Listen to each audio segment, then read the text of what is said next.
comments, just so we know which way to proceed with this. As far as medical goes, that's one thing to consider. The other thing to consider is that I brought you proof that people are pursuing marijuana as legitimate medicine.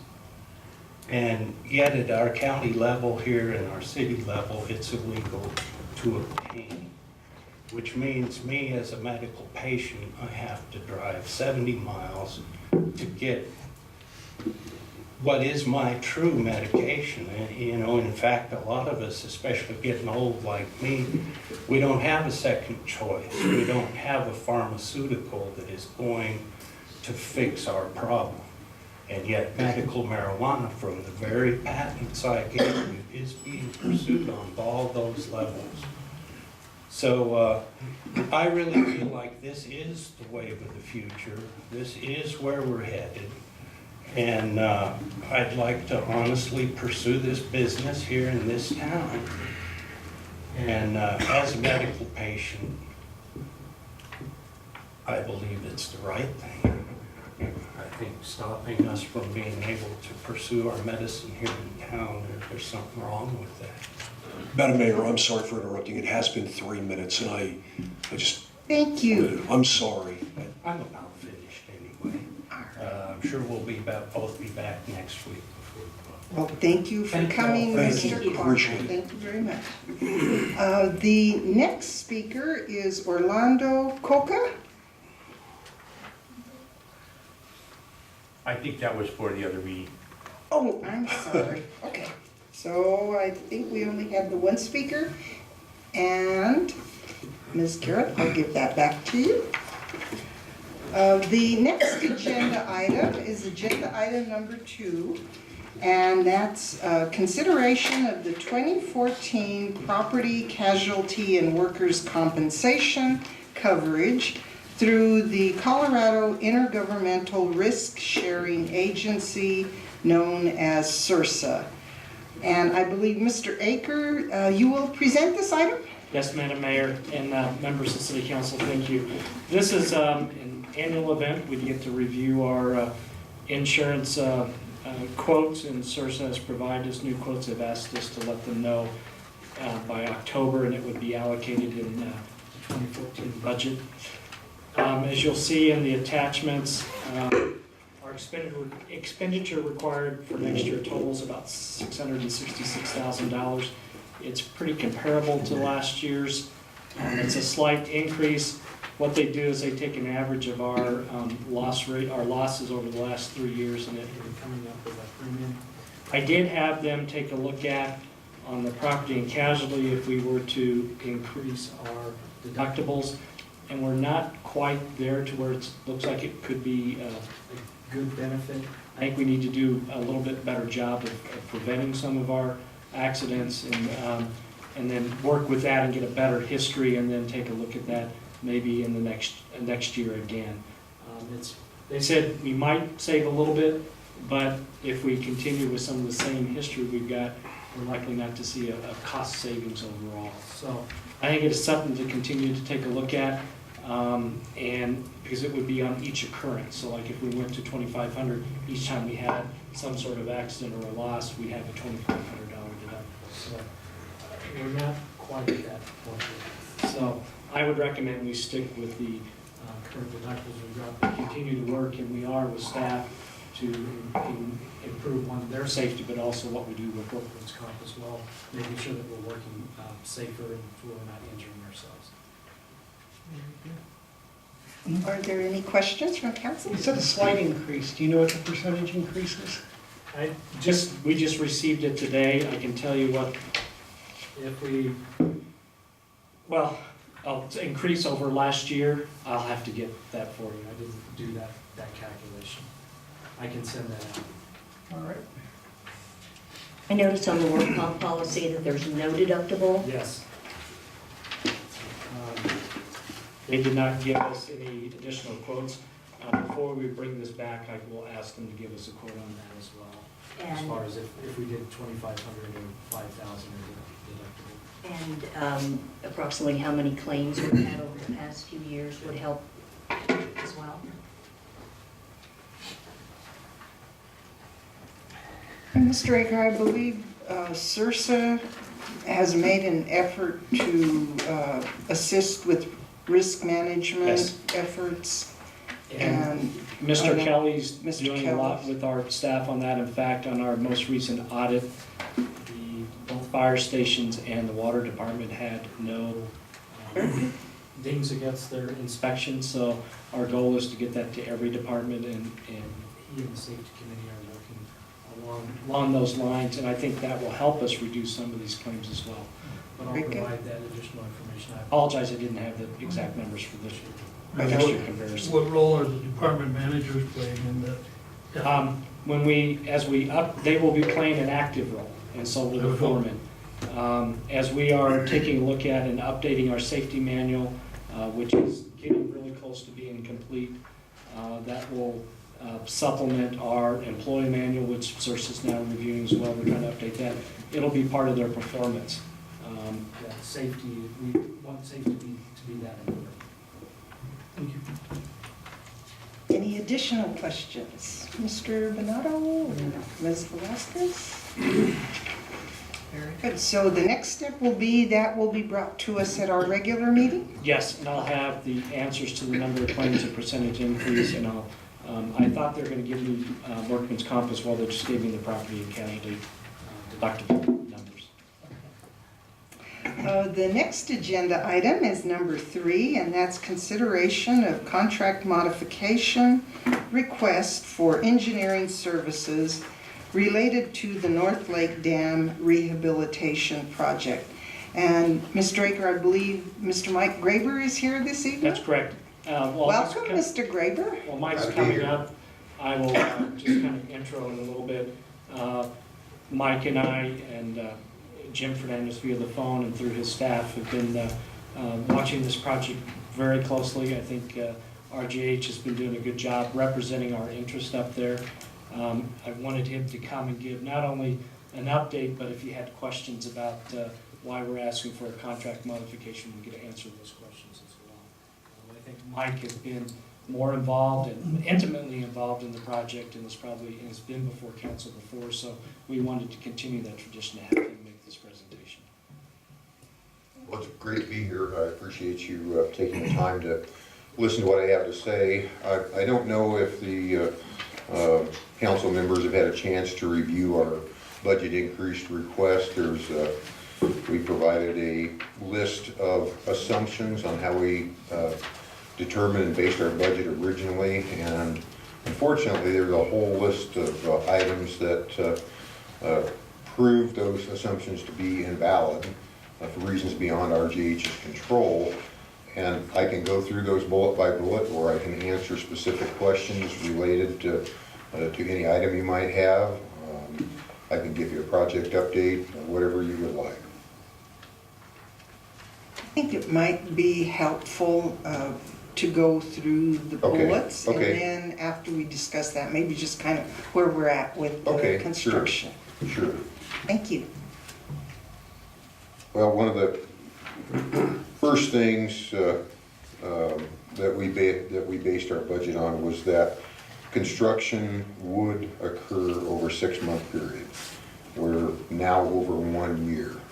So we've had a lot more time involved with the project than was originally budgeted. We assumed that also that the contractor would work 5 days per week. We assumed that the work would progress and execute in a timely manner.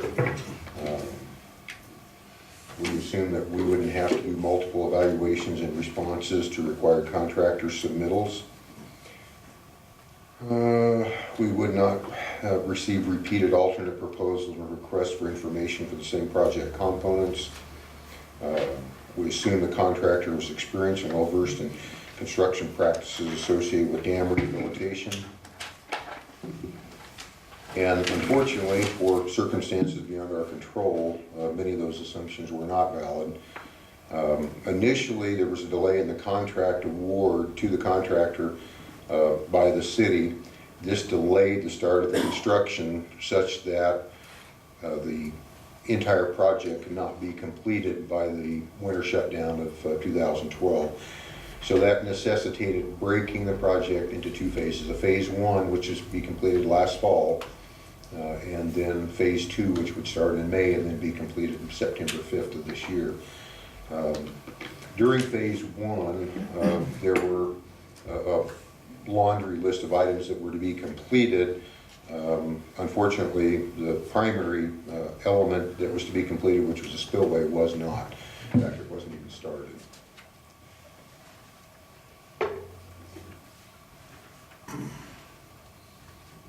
The contractor has worked some 6-day work weeks and has indicated that they will work 6-day work weeks the remainder of the project, requiring RGH to be on site more of the time. Many of the contractor submittals required multiple evaluations and responses by RJH. They were generally incomplete or unacceptable.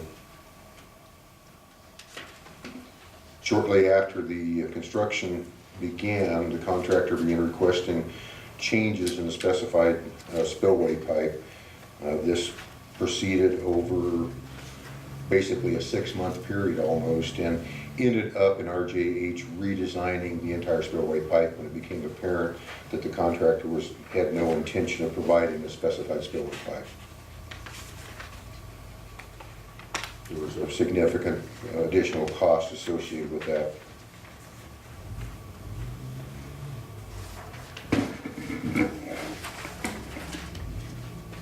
And we are now past the required substantial completion date of September 5th.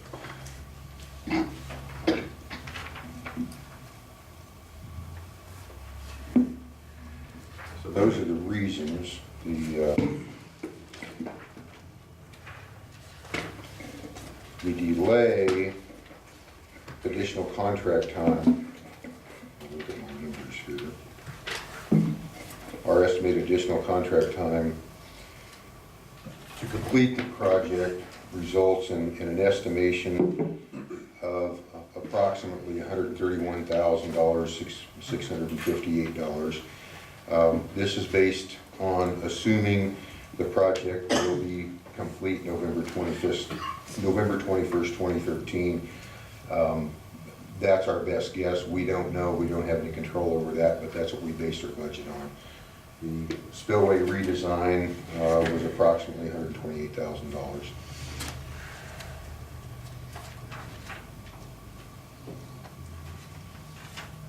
We've asked to total those two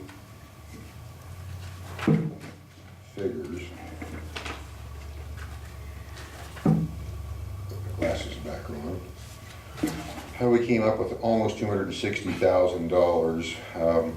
We asked for a budget increase of $245,000, realizing that at least one of the major project components, the berm fill, should be completed by the end of September.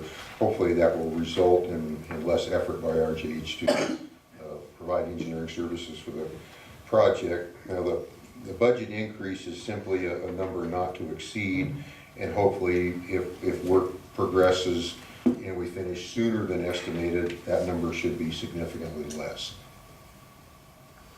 Are there any questions from council? Mr. Mattin?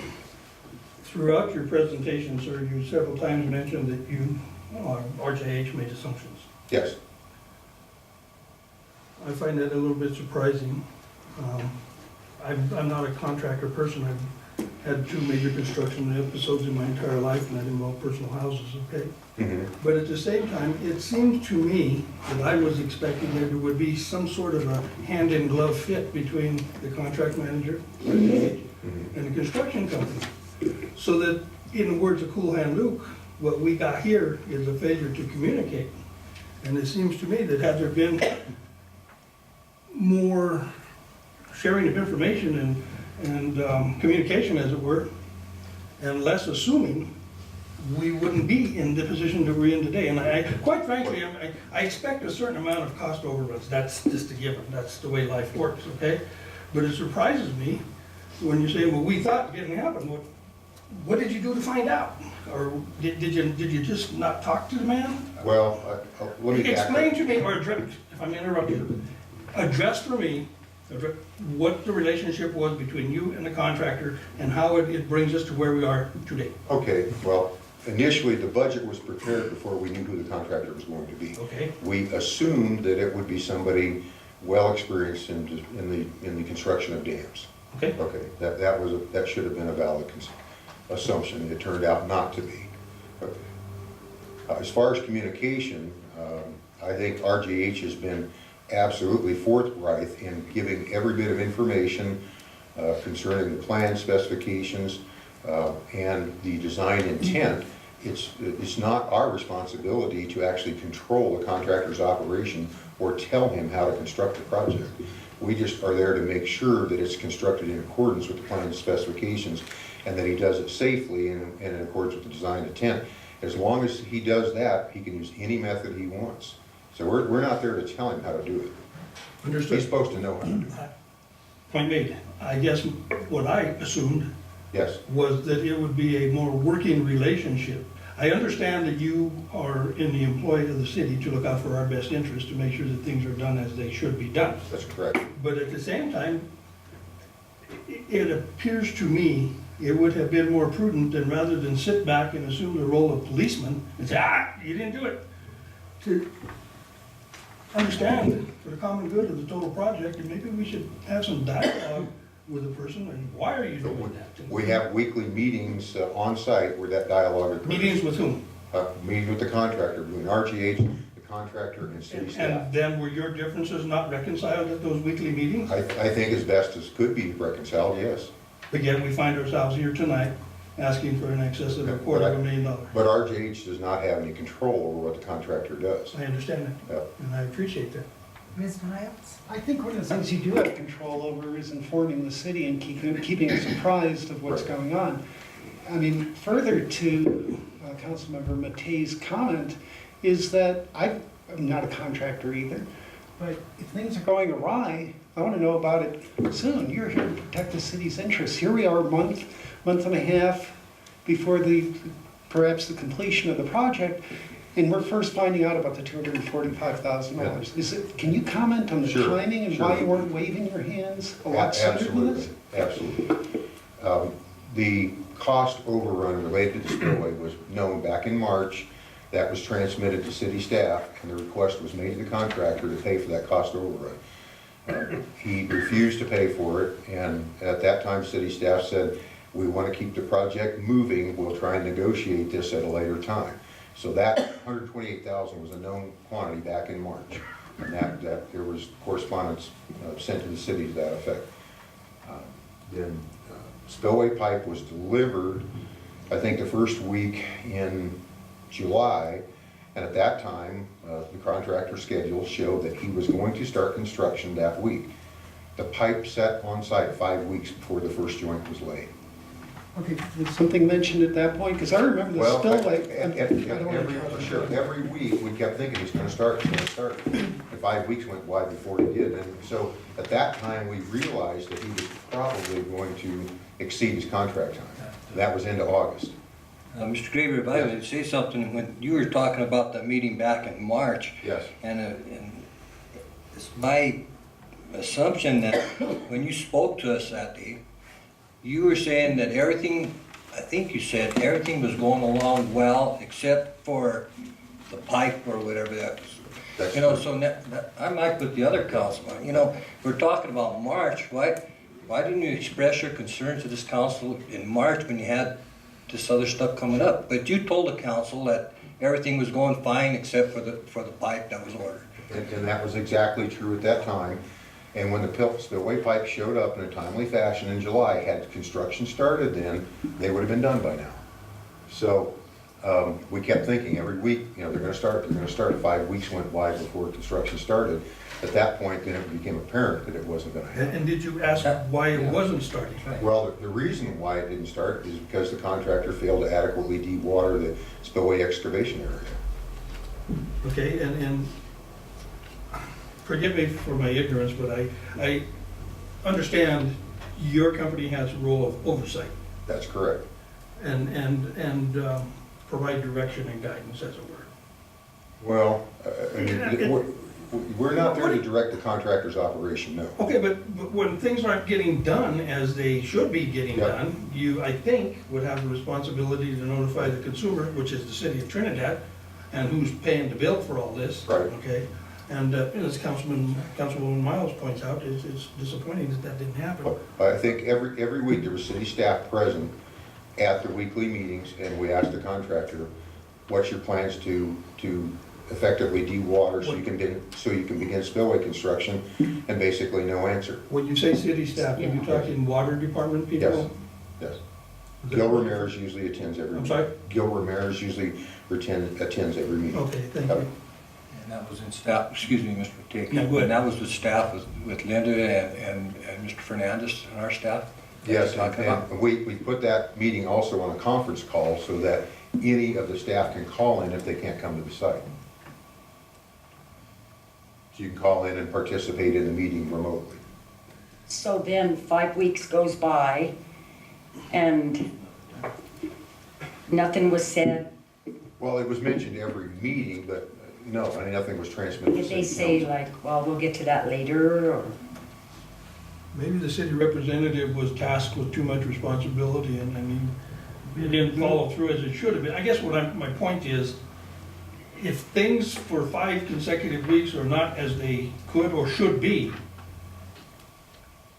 should be talking to us, you know, and Mr. Ramirez, I don't know, I guess, but whomever it is you were saying that represents the city, I think was derelict in that he didn't convey that information to the city. It just seems to me that there should have been some discussion among all persons. And those meeting notes are also, we keep notes of that meeting, and those meeting notes are also the discussions are documented meeting notes, and it's distributed to all the city staff as well. It's not distributed to the city council.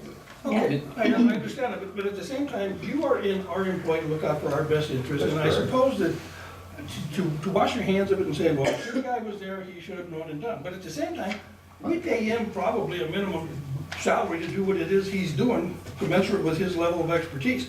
We're paying you a hell of a lot more to look out for our best interest, and that didn't happen, in my opinion. Mr. Bonato first, and then Ms. Miles. And then may I? Yes, oh, I'm sorry, I didn't see your hand. No, go ahead. Okay. Mike, the reason I'm asking this is, it seems like, I do agree with what Mr. Matei is saying, is there's lack of communication, number one. And it also seems like there's a little bit of descending units between Mr. Abeda and you on getting together to communicate. I mean, as far as what we're talking about here and what I referred to in, what I read here in my thing, it was hard to get along or work with the contractor. If I was allowed to say that, but, you know, it seemed like there's a lack of communication between you, the contractor, Jim Fernandez, and this council. That's what I'm saying. It doesn't seem like you're really working together, the contractor and RGH. Is that a certain thing I could say about that? I mean, can you give me an answer on that? Well, you know. The relationship between the two of you, how's it going? I mean. Well, I would say it's tenuous at times, when the project falls behind schedule and work is not progressing as well, and of course, RGH has no control over that. But I would say that the quality of the work has been good. We've made sure of that. We've not allowed the corner cutting, so, and we're making decent progress now, but we're probably 2 months out to finish the project at the rate that things are going. And I don't know what RJH could have done to expedite the process and make it go faster. I mean, I look back, I mean, the only thing that we could have done would be to direct his operation, and we're not hired to do that. I have a totally different take on this. We were made aware of the fact that there were issues with the pipe being ordered, that the correct pipe was not ordered, nor was it ordered in a timely fashion. If we go back and look at the original bids, the bid submitted by Sun was $91,000 less just for the piping. I don't believe they ever had the intention of putting in the proper pipe. And trying to work around and do a cheaper product in a different fashion has resulted in these overruns. I think these overruns and any other overruns that Sun brings to us need to go directly to Sun's performance bond. We need to go directly against those. I would point out that even with these overruns, we're still going to end up being less than the second bidder on the project. Even with the engineering overruns, the change order to Sun for delay in the contract, I still think you're going to be significantly less than the second bidder. Can you tell us what the difference is? I wasn't on council when the bids were accepted. I believe Sun's bid was 930,000, 50,000, something like that. The next bid was 1.7 million. Our engineer's estimate was 1.3 million, which was not really a bid, just a budget number. All right, well, I guess the comment that I wanted to follow up on Mr. Bonato's is, this is an absolutely scathing letter. I mean, I can't read this any other way. My eyes were bulging when I look at your rationale for why, we're as far behind and why you've had to put in so much more work. I mean, in our opinion, the contractor's motivation for requesting changes to the spillway pipe was to limit his loss related to this bid item. Contractor had no intention of specifying the specified pipe. It appears they had minimal experience related to dam rehabilitation. It just goes on and on. I mean, why am I reading this in September? And hence, Why wasn't I reading this in July? hence my comment that this needs to go against the contractor's I performance think bond. so. I've spoken with Mr. Aker about there, and there may be some complications in meeting our deadline if we do that, and I want to pursue that. So I agree with you on that, but I still would like an answer why this letter wasn't written as an alarm bell in July, and why I'm receiving it in September when our hands are tied with deadlines with the state. Well, the deadline with the state will work with you on that deadline, as long as progress is being made. They're going to, if the spillway and the project gets substantially complete this fall, the state has indicated they will remove the storage restriction. If the spillway were to get stopped and not completed this year, they very well could increase and have an additional storage restriction on the reservoir.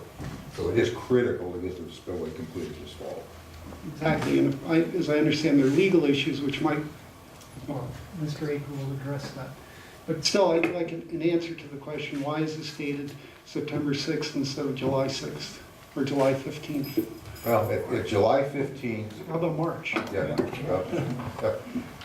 at that point in time, it still looked possible that the contractor would be substantially complete by September 5th.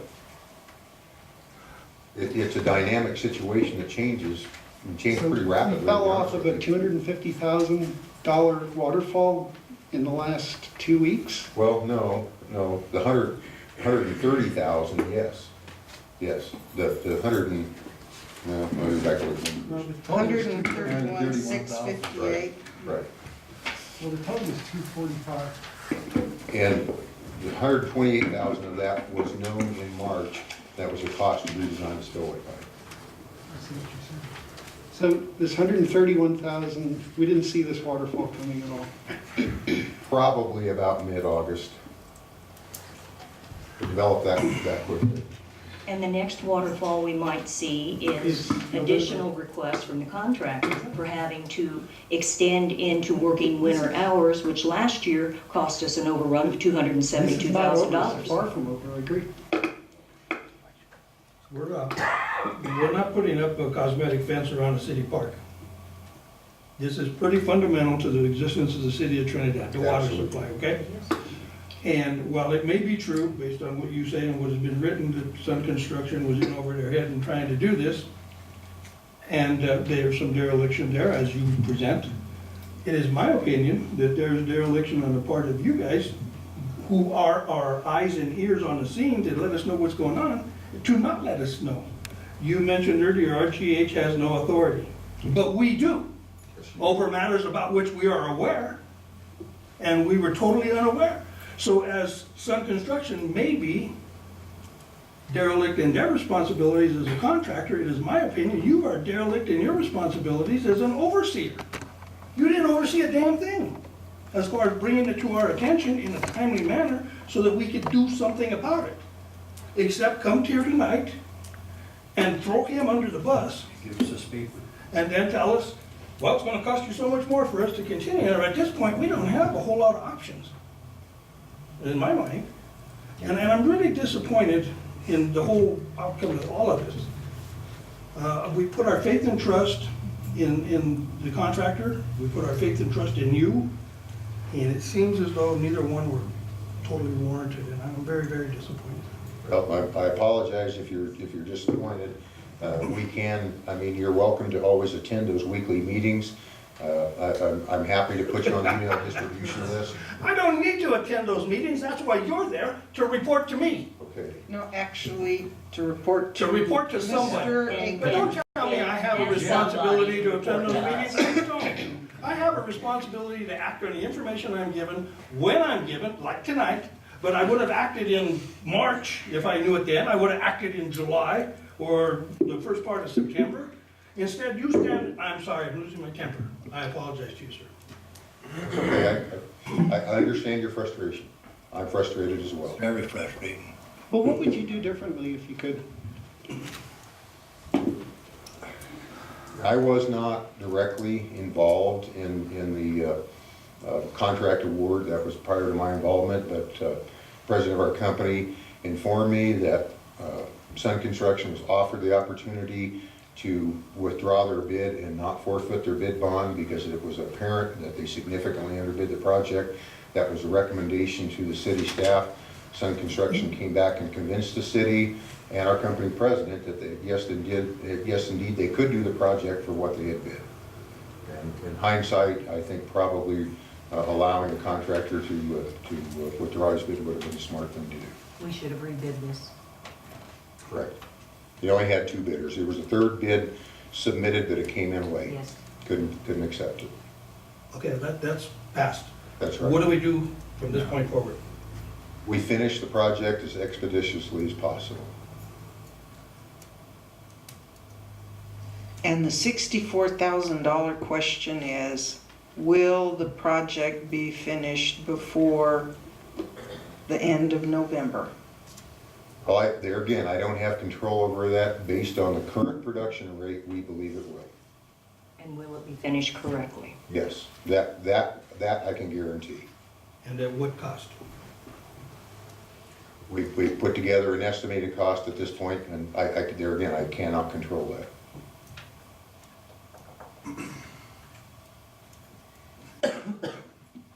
Can we have reports, since missing November is critically expensive to the city, would you recommend that we have updates bi-weekly? Whatever you would like. Because I remember talking in March, I was new to city council at the time, and I remember the sense of council was, this is critically important to us, please stay on top of us, please keep us informed. Because we got our first hint of this with the spillway pipe. And I remember sending an email to the mayor saying, this could be another ARPA, let's stay on top of this. And that was the sense of the council, that wasn't just my sense. And I went from March until now, and I am disappointed, I'm gonna leave it on that note. Obviously, we have to move forward, okay? And we have to figure out whether we're gonna go against a performance bond. But I'm gonna express to you that I'm disappointed, and I expect that November deadline to be made, and I would like you to do everything humanly possible to make that communication improve. I will do so, but there again, I cannot control the contractor's operation. Is it permissible, excuse me, is it permissible for Mr. Abeta to talk on that? Or not? I believe, Mr. Aker, we should direct that question to him. Excuse me. My thought on that would be, and it's purely council's direction, is we've got a meeting, a project meeting tomorrow between Mr. Graber and Mr. Abeta, and I think that's the appropriate place for any type of discussions to be had like that. And we are, I mean, I'm confident between the three of us, and we can get Mr. Fernandez on the phone and get Mr. Ramirez involved, that we can get this worked out to make sure that the project is done on time. The work is being done, it is quality work. And I think there's some things that we can discuss, Mr. Abate and I talked, and we're all in the same frame of mind. We have to get this project done and get it done correctly.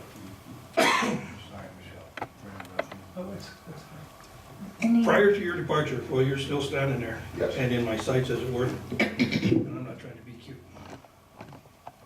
Several times you have said, well, that's beyond my control, that's beyond my control. What, sir, is within the realm of your control? What can we count on from you?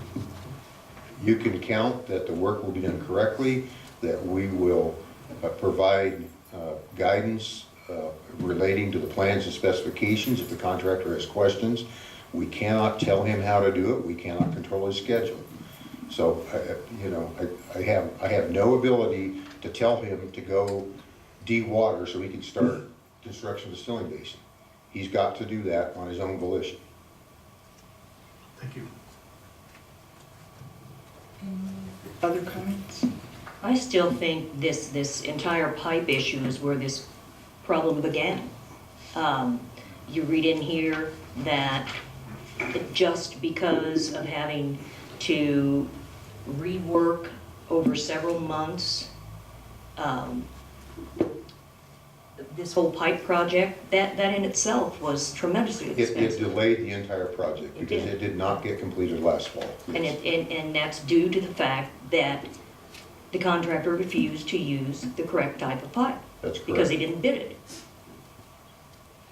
He has never stated that, so I can't. I think it's pretty apparent. Yeah, you could deduce that from the numbers involved, yes. I'm done. I only have questions of Mr. Aker. Ms. Velasquez? All right.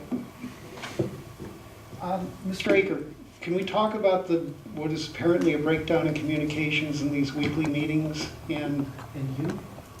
I mean, how involved have you been in this process and how much were you relying on people? Can you just describe the link between the two of you? And what's the conduit between the information? I mean, don't you talk on the phone? Up until recently, it's been Mr. Fernandez and his staff. With Mr. Fernandez out of the office, I've been stepping in and playing more of an active role. And I think, you know, as council, we periodically did bring back some updates. We should have brought them back probably more frequently. We will definitely do that, and if Mr. Graber can make it down, we'll have him come down and give the updates. We'll work out a schedule so that you're updated. But I am getting more involved now. I've been involved in a few of the project meetings periodically when they've asked me to step in. And I don't, you know, other than what Mr. Graber has said and what you've talked about as far as things doing differently, I tend to agree with those. I think we are trying to make the best decisions on behalf of the city overall as the project team to make sure that we get this project done. What was going on in July when for 5 weeks, the thing wasn't dewatered? What kind of pressure or tension was going on? Because that seems to me a real critical juncture in why we're going past September 5th and why we're incurring this waterfall of additional expenses. I would honestly say that I wasn't as active during that time frame. It's been more towards the end of July and August time frame when I've gotten more involved. I think as Mr. Graber alluded to, we were thinking the next week he's going to, you know, make some more progress and make more project. It just wasn't happening. I could see 2 or 3, but not 5. At the third one, I would have been targeting the person's front door stuff. And I don't know why all these great minds here couldn't have come up with that strategy. That's enough. That's all I have to say. Any other comments? Mr. Aker, do you have any final comments? No, I don't have anything else to add. We will continue to work to reduce these costs. We're going to continue to have discussions with both Sun Construction and RGH on how we get this project done and get it done on the time that we said it would get done. Somebody has to step up in a leadership role and pull all of this together. That's soon. That's soon. have one question. Ms. You Velazquez. said the estimate, it was just an estimate of 245,000. That's correct. Could it go higher? If the contractor extends work past November 21st, yes, it could. Yeah, we go into next year.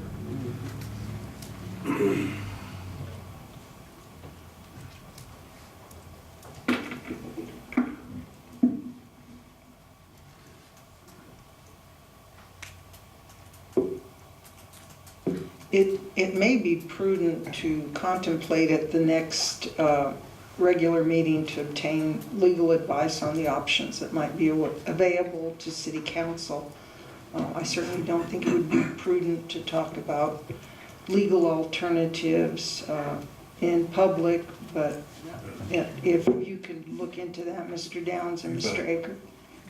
Madam Mayor, ladies and gentlemen of council, I know I've been kind of uncharacteristically quiet over here, and I just want to say that part of the emphasis, excuse me, was obviously to ensure the construction was moving forward and that it was being done in a quality fashion. I know it seemed like to us, and we really do get regular updates when we talk about this, and it's always a very important consideration, especially for the history of, you know, occupants of my position. I mean, this is a very big issue, and it has been historically for the city attorney. I just want to say that legally there are a number of options. As you know, liquidated damages now apply. That really hasn't been talked about. The bond for the contractor, that also is a consideration. And one of our greatest considerations, though, and concerns was not having the nuclear option for this project. And that is when it was clear that the pipe was substandard and this whole thing was going to have to be altered. Nobody wanted the whole project canceled and terminated, and it seemed like that was going to be one of the only real options we had. And I don't mean to make excuses. I don't mean to say that what has happened is okay, or especially not updating you. But that is part of what was going on, is that we felt like we had to kind of accept what was happening out there, make sure that everything was in a rather reasonable time frame, that we weren't going to lose another year like we did last year, and get assurances from Mr. Graber that, again, that things were reasonably or relatively close to correct time-wise, and also that it was being done in a quality fashion. And those assurances were always made. I know that's little assurance, I'm sorry. I'm just trying to let you know a little bit about what we've been thinking and doing. But happy to talk about those legal alternatives, Madam Mayor, and do whatever I can with respect to all this. And one of the reasons why Mr. Raker, when he said who the people are going to be in the meeting tomorrow, I very much want to attend that. But I do know that Mr. E.R.A has concerns that when I'm involved, he wants his lawyer present also. So in a lot of these meetings, it seems easier to not have the city attorney involved as much as I would like to be involved. And I'm not trying to make excuses or anything like that. I just wanted to say that, so thank you. And I encourage you and Mr. Aker to look into the advisability of scheduling an executive session for advice from legal counsel at our next meeting regarding this subject. Happy to do that. Any other questions? No. Okay. Thank you, Mr. Graber. Thank you. The next agenda item is discussion regarding revisions to Chapter 5 of the Code of Ordinances pertaining to buildings. And Mr. Kelly, thank you for being here this evening. You got your arms loaded, it looks like. As Mr. Welcome. Kelly makes his way up with his show and tell and examples, I just wanted to kind of set the stage a little bit. One of the reasons from a staff perspective, and I think council will agree with this on why we're looking at the building codes, is because of the condition of many of our buildings downtown and the desire to make sure that those buildings are kept up as best they can be. And so we don't have similar situations to what happened a couple of weekends ago with the wall falling down. I just want to kind of set the stage as Chris goes in, as we kind of alluded to in the summary statement on the council communication, is this is one of a few tools that we should be taking a look at as we move forward. One of the other tools, and I've tasked staff to bring this forward in October, is we've talked about, in conjunction with the creative districts and with Main Street, is the concept of an urban renewal authority. I think that is another tool that we can have in our toolbox to help downtown and other areas of town as well, because through the urban renewal authority, at some point in time, it gives us the ability to have some funding available that council might want to consider as incentives to work with folks as they tackle some of these buildings in downtown. One thought just off the top of the head that staff has batted around is, could we do some sort of revolving loan fund that's low interest, that helps folks as they look at buildings, especially some of them that have been allowed to deteriorate.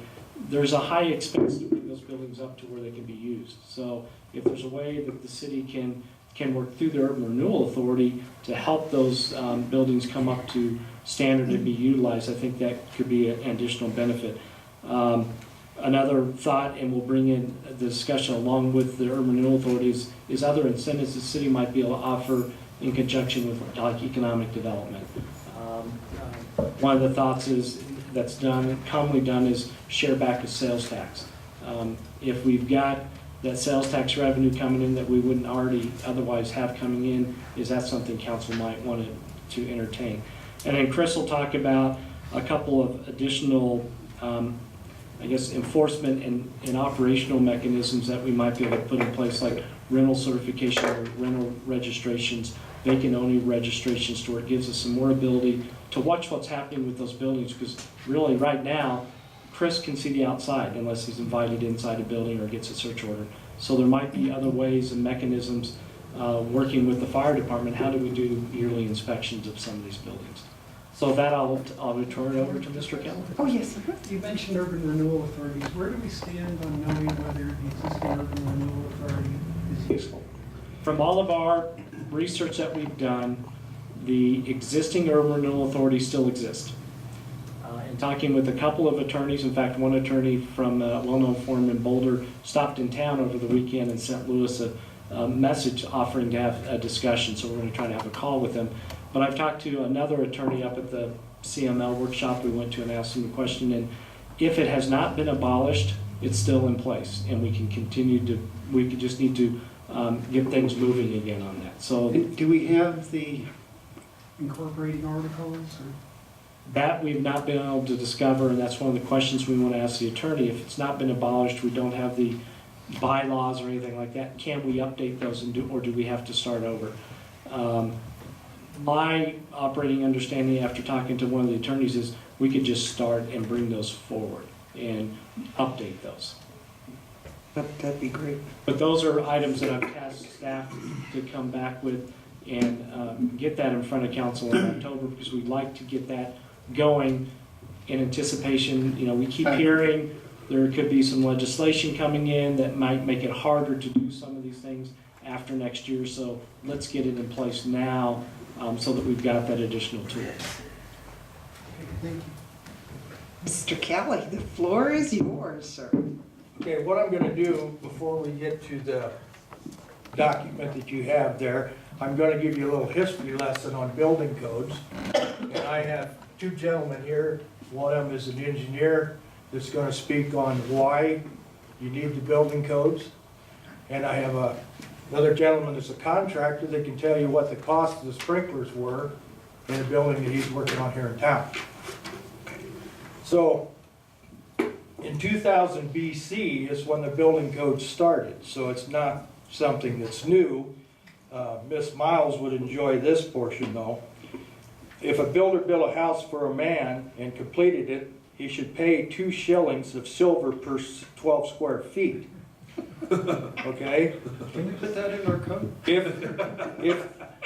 If a builder has built a house for a man and his work is not strong, and if the house he has built falls in and kills the householder, the builder shall be slain. That's pretty extreme. Criminal penalties. If a child of the household is be killed, then a child of the builder should be killed. So, there's your enforcement. That's very strict. And thank you, Mr. Kelly. Now, this is the UBC, Uniform Building Code of 1979. This is what the city was using for a lot of years until 2006. The only thing that's not in here in section 38 is sprinklers in commercial buildings for residential.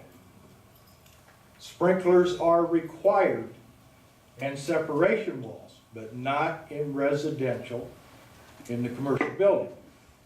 Now, the city adopted the 2003 Wait, let me interrupt you there. Are you talking about apartments? apartments, anything that would be residential. That was in the UBC. There was 4 codes in effect nationwide in the United States, and the plumbing board told the building department that either they need to make their own code that was nationwide, or they were going to do it for them. So the International Building Code came about in 2000, and those 4 codes are non-existent. They were eliminated. There is some jurisdictions that still use them. They're not very big jurisdictions, but not enough to be said on that. But the sprinklers are in here in 2003. That was in effect in the city since 2006 until we went to the 2009. The only difference was that we took the sprinklers out of residential properties in the residential code. It's required in the commercial code as well as it is in the 2003. So this isn't new.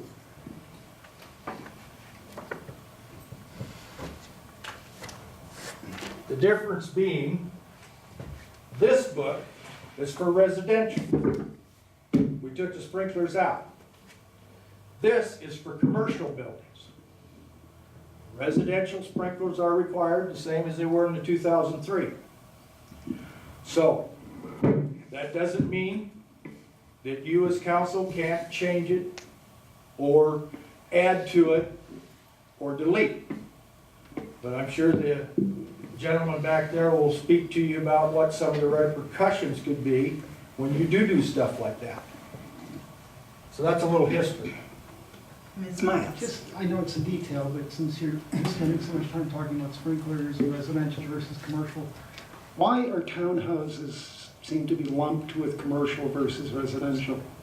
It goes, what it says in here, for residential, to be classified as a single family.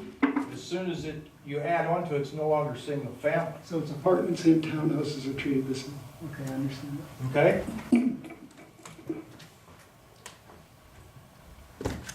I brought a list of different jurisdictions on what codes they have in effect at the current time, what they're looking at to go into the future. If you have any questions about it, I just brought this for information. So now we can go into the pamphlet. Wanted to discuss the impact of the 2012 to the 2009. Because in my original document, or the second or third one, we had appendixes in there for 2012 for you to either adopt the 2009 again with the sprinkler modification until January 1st of 2016, or to adopt the 2012 with that. So I made the decision to re-adopt the 2009 instead of the 2012 from some comments from other building officials in bigger jurisdictions that are having a problem with it, and recommended not to adopt it, but City Council did adopt it. When did that occur? What's that? The 2000, the most recent adoption action. Was it 2010 or 2011, I believe? Somehow I'm thinking it was like summer of 2011. Could have been. Well, I see somebody nodding their head. Mr. Leone. I don't remember when that was adopted. I thought it was in 2010. I'm sorry. 2009. Yes. 2011. 2011. Summer of 2011 is when we Okay. adopted the 2009 codes. We adopted 10 of the set. There's 14 code books in a set that relate to each other. We adopted 10 of them. Okay. Thank you. Sorry But- to interrupt you. My decision was to go with the 2009.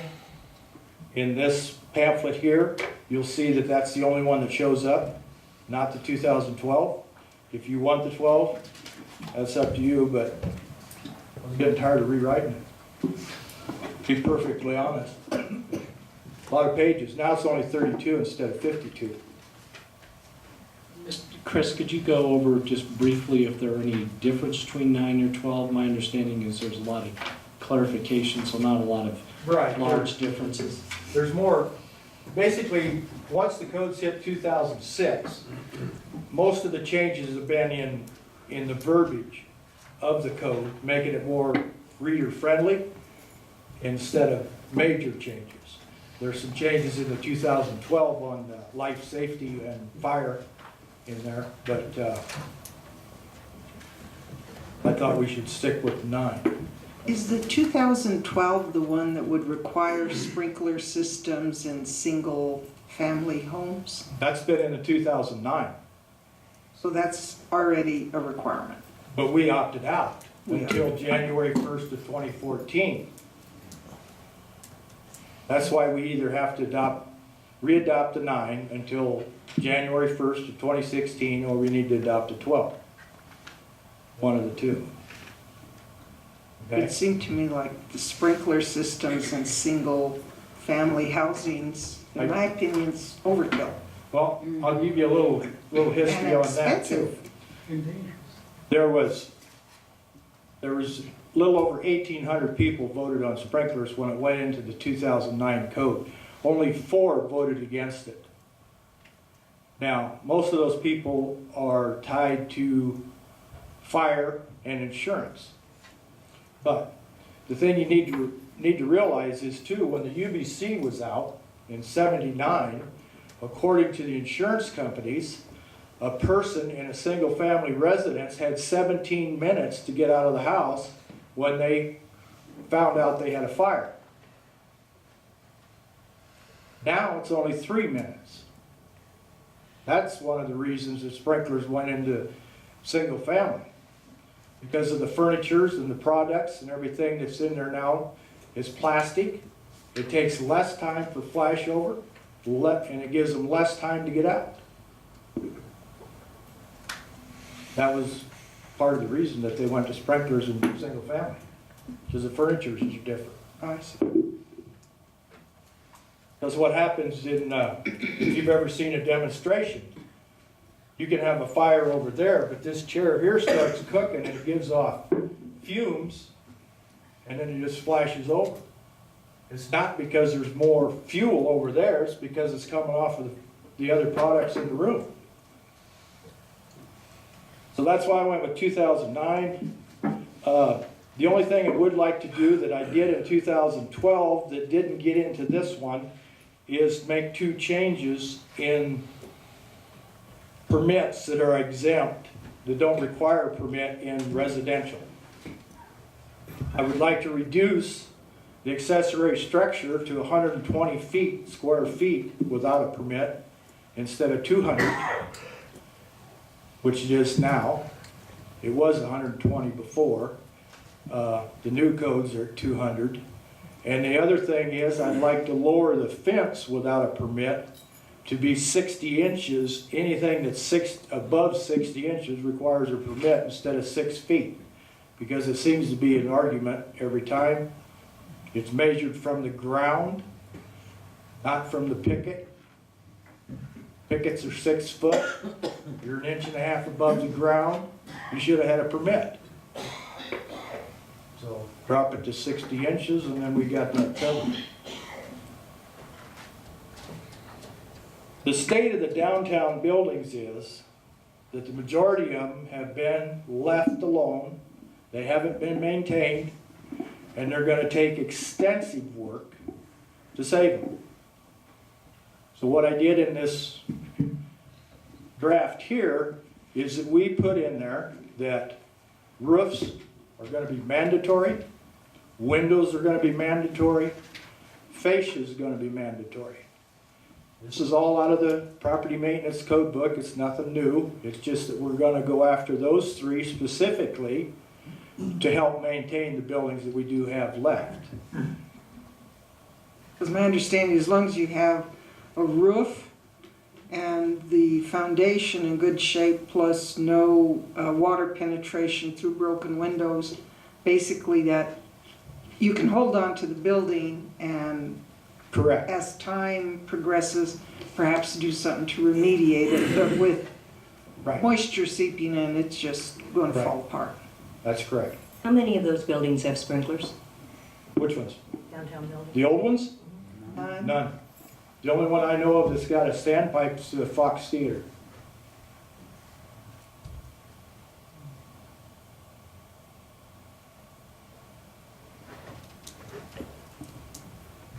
So, and also to help with that, saving the downtown, we put in the phase construction in the existing building code, which gives them the option to get the first floor ready to use. But to do that, we have to have plans because I have to see what the occupancy is and what codes relate to that occupancy. I cannot take your word for it or anybody else's word for it. I have to have it in drawings so that I can say, well, you can do this, you can change this, you can't change that, and I have a document to stand by. So basically, then, an individual, when they're considering, for example, maybe refurbishing or going into one of the buildings downtown or elsewhere in the city, it's going to be very important that they come to you at the front end of the curve instead of beginning to do what they think they can do and then finding out that they've got themselves in a fix. Correct. Which we do offer, that, you know, anybody can come in my office, anybody's got questions, like questions, because if you ask questions, usually you don't end up in trouble. So in that section 5-13, where it recites a Colorado licensed design professional will do an assessment of the building or structure, who is that Colorado licensed design professional? That'd either be an engineer or an architect. Of which we have one engineer in town. How many architects do we have? I think there's one in Raton, but there is a gentleman that's done quite a few assessments on most of the buildings down here now. About how much is someone looking at to get this assessment and then goes through the complete stamped plans that are required in Would you like to section answer 2? that? Sure. Is that Mr. Barnes back there? Yes, it is. Yeah. Why don't you come forward so I can see you and hear you? Welcome. I'm pretty shy and reclusive, so I don't believe that for a minute. Welcome, Mr. Barnes. thank you. My name is Bill. And in answer to your question, you have apparently one registered engineer here. It's my understanding. Actually, I have two. So I'm number two. Okay. Actually, I'm number one, he's number two. Okay. In answer to your question,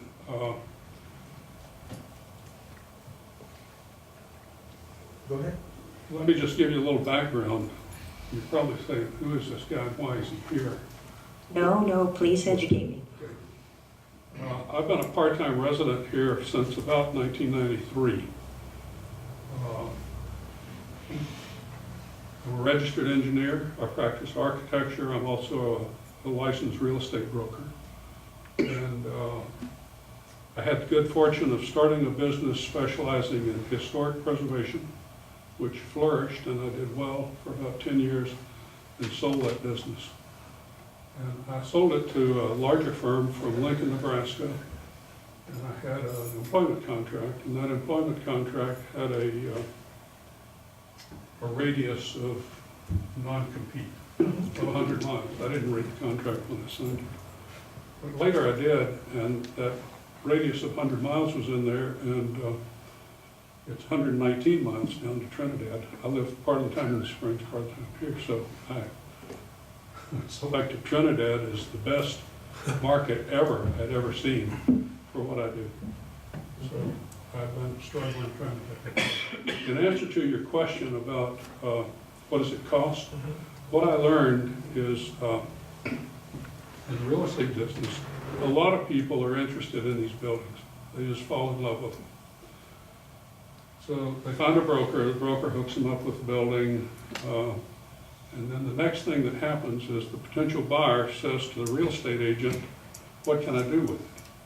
And the real estate agent gives them the Italian salute. And they say, let's go talk to Chris. So they talk to Chris, and Chris terrifies them with all his code stuff. And so they leave and go back to Dallas or wherever they're from. I discovered this was going on, so I went to Chris and I said, Chris, you got to stop that. If you will call me and hook me up with these people, I will do an assessment on the building for them pro bono to help get this thing facilitated. And we've started that. Yes. So. Well, God bless your head. That's wonderful news. That's working. The other answer to your question is, what does it cost? For the complete stamped plans? The full-blown deal. Yes. In our industry, architectural and engineering services for new construction run about 6% of the construction cost. For old buildings, it runs about 8 to 10%. And construction cost per square foot to rehab one of these buildings is between $60 and $80 a square foot. So you have to have a 4-function calculator to figure that out. So, did I answer the question? I have some other things to say, but I'll. Mucho dinero. It's time to see Joe.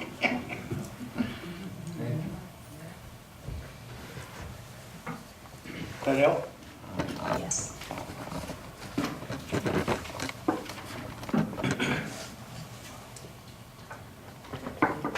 My next point was to compare what can be done to the buildings, to the existing codes. We've had several projects down here that are to the codes, at sprinklers and all. Rick's probably is the #1 example. Yes, it is. Now, excuse me, you might say that, you know, being they own a construction company, that they got the work done cheaper. I don't believe that, but I do know that their construction company funded the money to do the building, and it took them, what, 8, 9 years to get it done. So, it can be done. Yeah, and the young people, rather than taking out a loan, I understand, is they did it as they had liquid assets that Correct. they could invest into the building. Correct. Wasn't that already a family-owned building? It was, yeah, until the construction ended up married the other guy's daughter, or sister, I'm sorry. So now it's a whole family. And more to the point. Yeah. The other They were thing, able to escape the purchase of the building and just focus on the refurbishing. correct. I think what else needs to be needed down here to save what we have is a rental registration for all rental properties, residential and commercial. Also a vacant building registry. I've been contacted by several mortgage companies that have properties down here that wanted to know if they needed to provide me with their information of the buildings that they boarded up that are in foreclosure. And I said, no, we don't have a city ordinance for that. Like you're advocating that we should do it. Well, it's another fee that you could get because anybody that rents property would have to pay for a license, yearly license to rent property. Can you Back up. back up a little bit, I'm sorry. Back up. The rental, you're talking about a rental registration. Yes. And what that registry would have would be the owner of the property that's doing the renting, their contact information so we can get a hold of them, and they would pay a fee for that paperwork. For residential. Residential rental property, Okay. rental property. Uh-huh. Yeah. And what's the benefit of Yeah. to them? It shows the city's more pro renter. Actually, it's a good one to talk to would be Louis Feinberg. It's something that they do a lot on the East Coast. Well, you say the landlord would be assessed a fee to Yes. have his information recorded in the registry. Yeah, it might be $10 or $25. And my question is, what does the landlord get for doing it? Then we would do a yearly inspection to see if the place is habitable to be rented out. I think they'd make them run. Well, it's just a thought, you know? I suppose if you had some reputable Yeah. places, it's not a big deal. If you're a slumlord, you're probably scared. I'm not a slumlord. I'm not suggesting that. Mr. Aker, you Well- look like you want to chime in I here. guess it's where it's been done, and it's not uncommon. It may be uncommon in some smaller communities, but it's also a benefit to the city as well, as a whole, the community as a whole, because when we've got issues, we know who to contact. If they're not being cleaned up, we know who to contact. As Mr. Kelly alluded to, we can go in and do safety inspections and structural inspections to make sure that everything is being kept up as far as it That can. would be particularly helpful for, I think, for landlords who are not present. Right. Correct. But isn't that information in the county courthouse anyway? I mean, just deed of record and, Not always. They're about 2 years behind. You know, for roofs and better records. Because I know I've been trying to survey properties up and down Commercial and Main Street, and there's big holes in the records. Right. We're still getting parcel numbers that haven't been issued yet. Property's been there for several years and they don't even have a parcel number. So whoever generates that registry has to do homework to do. They're gonna have to find the correct person. Right. And their number one resources. The other thing that I was made aware of recently is that we believe there's a state statute. We haven't been able to find it yet, but according to the county, there's a state statute that says you can lien not just the property that is in question, but all of the owner's property. Oh, I would like to see that one. Meaning for a bill on one property, you can lien all the properties owned by that individual. Correct. Which Did would anybody give you a little clue where it might be in the Colorado Revised Statutes? No, we're still looking. But according to the county assessor, it's in there. You know, and it would give us more leverage on some of these buildings downtown. May I? Yes. Ms. Velasquez. You know, we're talking about the buildings downtown. Has any of the building owners contacted you, or have you contacted any of them For, to get their buildings up to code? oh yeah, I send letters out all the time. What was the response? Some of them refuse to accept the letter, some of them send them back, and some of them do reply. And that's the other thing that we're changing in there. Instead of sending a letter out every 6 months for 10 years, you get 2 letters. One, and then you get a final. And the final? Then we step in and we ask them for a release to inspect. If not, then I can apply for a search warrant and I get saw in. that. Mm-hmm. Keep going. Which we just got 3 search warrants last week ago, I believe. we issued them Monday on 3 properties here in town. I'm talking the buildings. Right. But it's same thing, house, building. But I gotta have all that documentation to get a search warrant. And then what happens if they don't comply? Well, then it's either up to the city to fix it, or, I knew that was gonna come. but that's your decision. That's right in there. I don't think the city could afford to fix every building in Trinidad. I don't believe they could either. But if we can get roofs on and windows in and keep the water out, at least they'll still be standing in another 10 years. But the city would have to pay for that, am I correct? Not always. Oh. There's a chance that they might. And I've mentioned this in every meeting that I've been at on the building codes, that if you want to put that authority and go after them, that there could be a chance that you're going to incur some cost. What they are, I have no idea. But I've made you aware of that on every time I've been here. I just have a strange feeling that the city is gonna be stuck with all them empty buildings. You know, because with these codes, I mean, they're great codes. You know, I'm not going against them. You can't afford to fix them. Starting even with the phase 1, he had a great idea, like, stop where you're at. You know, because before it was, okay, we're gonna start with phase 1. Just finished telling you, you need an architect, you need, you're talking a lot of money. That's right in the code book, that a design professional needs to do that assessment.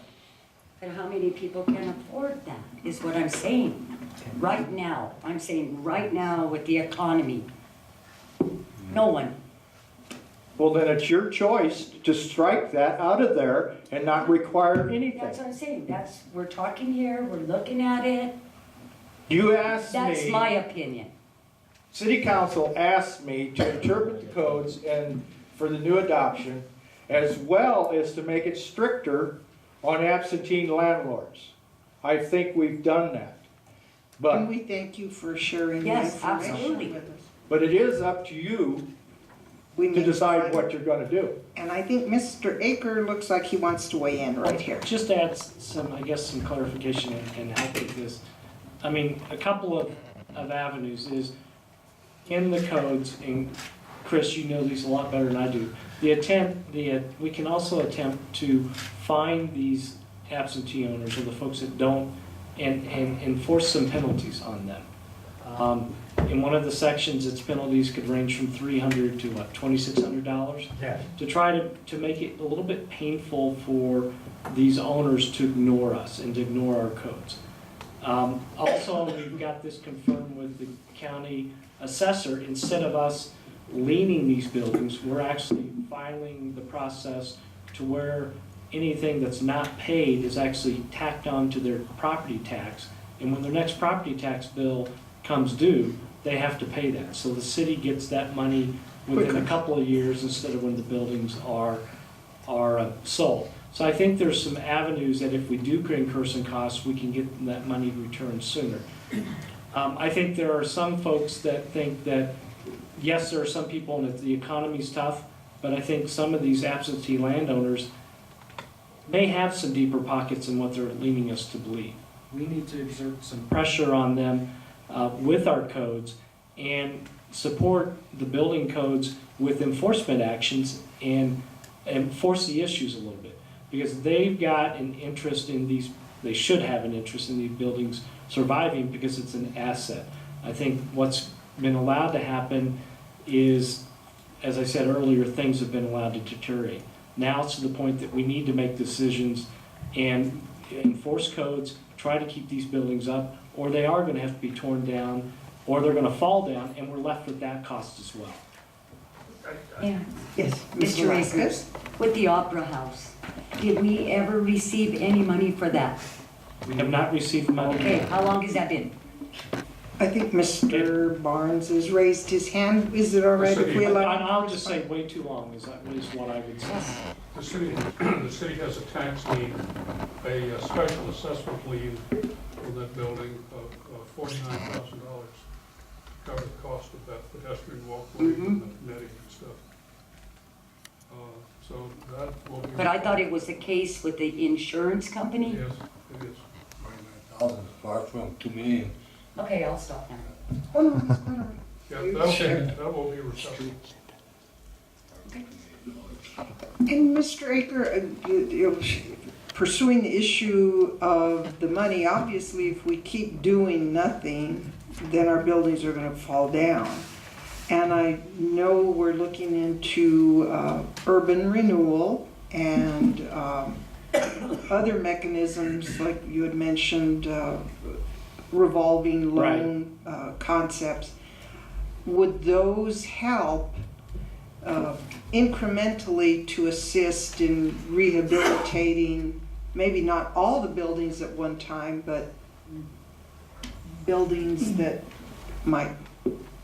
The information that I had on the urban renewal, when I looked at it, was that they loaned it out in $50,000 increments, but that'd be your decision. 50,000 is not going to do a complete job, but it might give them enough leverage to do some work.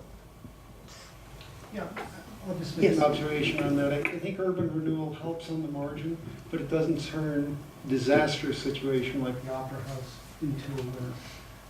But on the margin, it does promote growth. You get a few singles, you get a few doubles downtown, and then maybe, things catch fire, but it's not a panacea by any means. I would agree with that. It's another one of those tools, and I think it's leveraging existing dollars. If someone's got a gap of $50,000 in a, multi-million-dollar project, or, a couple $100,000 project, that might make the difference to them to do a project. I agree it's not going to solve all the issues, but it may start something, and it may allow us, if we've got several tools in place, and along with working with economic development, there's this micro loan program, other tools that might be available. At least we're making the attempt as a community to offer some of these resources that we may not have had in the past. I'd like to talk about the nonconformance, and I think I brought this up the last time we talked about this. The what? Loss of nonconformance. Legal Yes. nonconforming? Okay? That after 12 months vacancy, it loses conformance and has to be brought up to code. Yes. Doesn't that make essentially every building downtown unsaleable?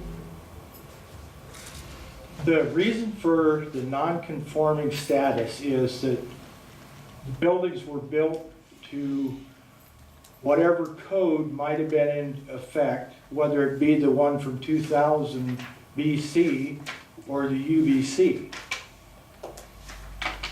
The only way to counteract blight and buildings that aren't to code is you have to set a timeline where they can sit empty, nothing happens, no sales tax is generated, and after that time period, then it loses its non-conforming status that it had while it was open. So when it loses that, to me, it's just a bare lot. So then it would need to be brought up to code. Is 12 months vacancy a mandated time? Is that not too short of a period for what we're dealing with? Most of them are 6 months. We followed the guidelines from planning and zoning that went to 12 months, so we went to 12 months on this, on non-conforming status. The problem you run into if you extend it out or decide to have it meet an antiquated code is, where do you make the decision? Do you want them to, okay, this building's been empty 10 years. Well, you can open it back up and you need to make it match the UBC that's been non-existent since 2000. Or do you want to do the 2003 or the 2006? I'm just wondering if that time could be extended. No, I'm not indicating 10 years, but I think 12 months is too short of a time. I mean, in other words, if someone attempts to sell a building and it doesn't sell within 12 months, it's not saleable. Well, as I said earlier, it's all up to you guys. And with a raft of buildings up here that are unsaleable, that definitely isn't good for our economy, it's not good for our realtors, it's not good for our lending institutions. And I think most of the buildings that are sitting empty, been sitting empty for more than 12 months. Right, so they're not saleable. At least they're not occupiable. Miles? I thought what we were talking about is a solution to that. I mean, legal nonconformance exists now. We've Right. run into it with the downtown motel. Exactly. Now, And it's too short of a time period. so you're saying in this new round, you want to strip it back? Because I thought you, Extend that time period, maybe to 24 months, maybe to 36, not 10 years. how many more properties do you think we'd pick up? Probably none. That's what I was thinking. Well, let's see, how long has Curiosity's been closed? Year? And it's not saleable now because it's non-conforming. No, that's not correct. The people that wanted the Curiosity, when they come and approached me, they wanted to put a residential in there. Okay? The code, even the UBC from 1997, or from 79, had to have separation between the residential and the commercial. They didn't want to do that. When you say separation, That's a 2-hour firewall between the residence and the commercial. so in other words, for someone to purchase that building, have a gallery or shop downstairs and reside upstairs, they've got to tear down all that original tile, tin ceiling, You're talking about a different building now, okay? But depending on which building it is, depending on which building it is, yes. Mr. Ager's been Maybe, I waving think his Chris, hand. I think Mr. Kelly's going this direction, and correct me if I'm wrong, because he and I have had this discussion. Some of these requirements that are thought to be just for our new code also existed in some of the older codes. Now, whether my predecessor enforced it or not, I can't say.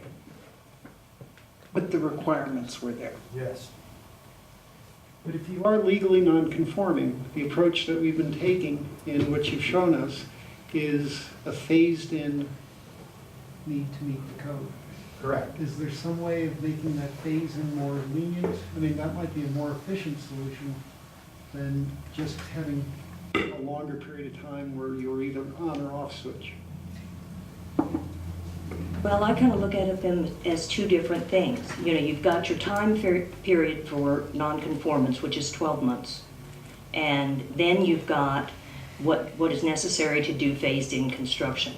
And the phased-in construction does require the cost for the initial assessment and then for the engineering designs for the entire structure, not just the one floor. The reason for that is you have to know what the occupancy is, because 99% of them are going to have to be sprinkled. If they don't know what they're putting upstairs, how did they design the sprinkler system for downstairs to work for upstairs without tearing it all out afterwards because they miscalculated, because they didn't realize what they were going to do with it? Well, all I know is, I know of 3 people who tried to invest in buildings downtown and walked away once they learned of the monetary cost involved to meet our code requirements. Something needs to be done to stop that.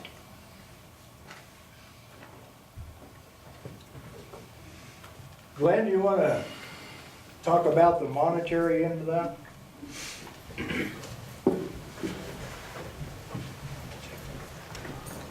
Mr. Mayor, ladies and gentlemen.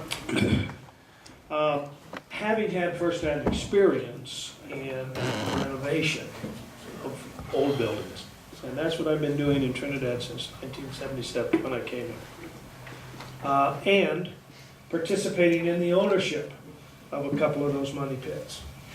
Okay? Because the reality is, a building built 100 years ago, if it hasn't been properly maintained, is going to cost you money.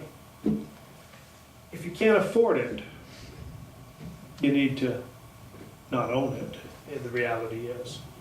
But to bring a building up to code, and I've had recent experience with doing that, when we have a mixed-use building, commercial downstairs, residential upstairs, the sprinkler system that we recently put in the last 2 years was just under 10% of the total construction cost.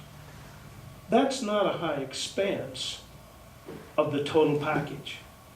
And the insurance, the fire insurance on that building was reduced by 10%.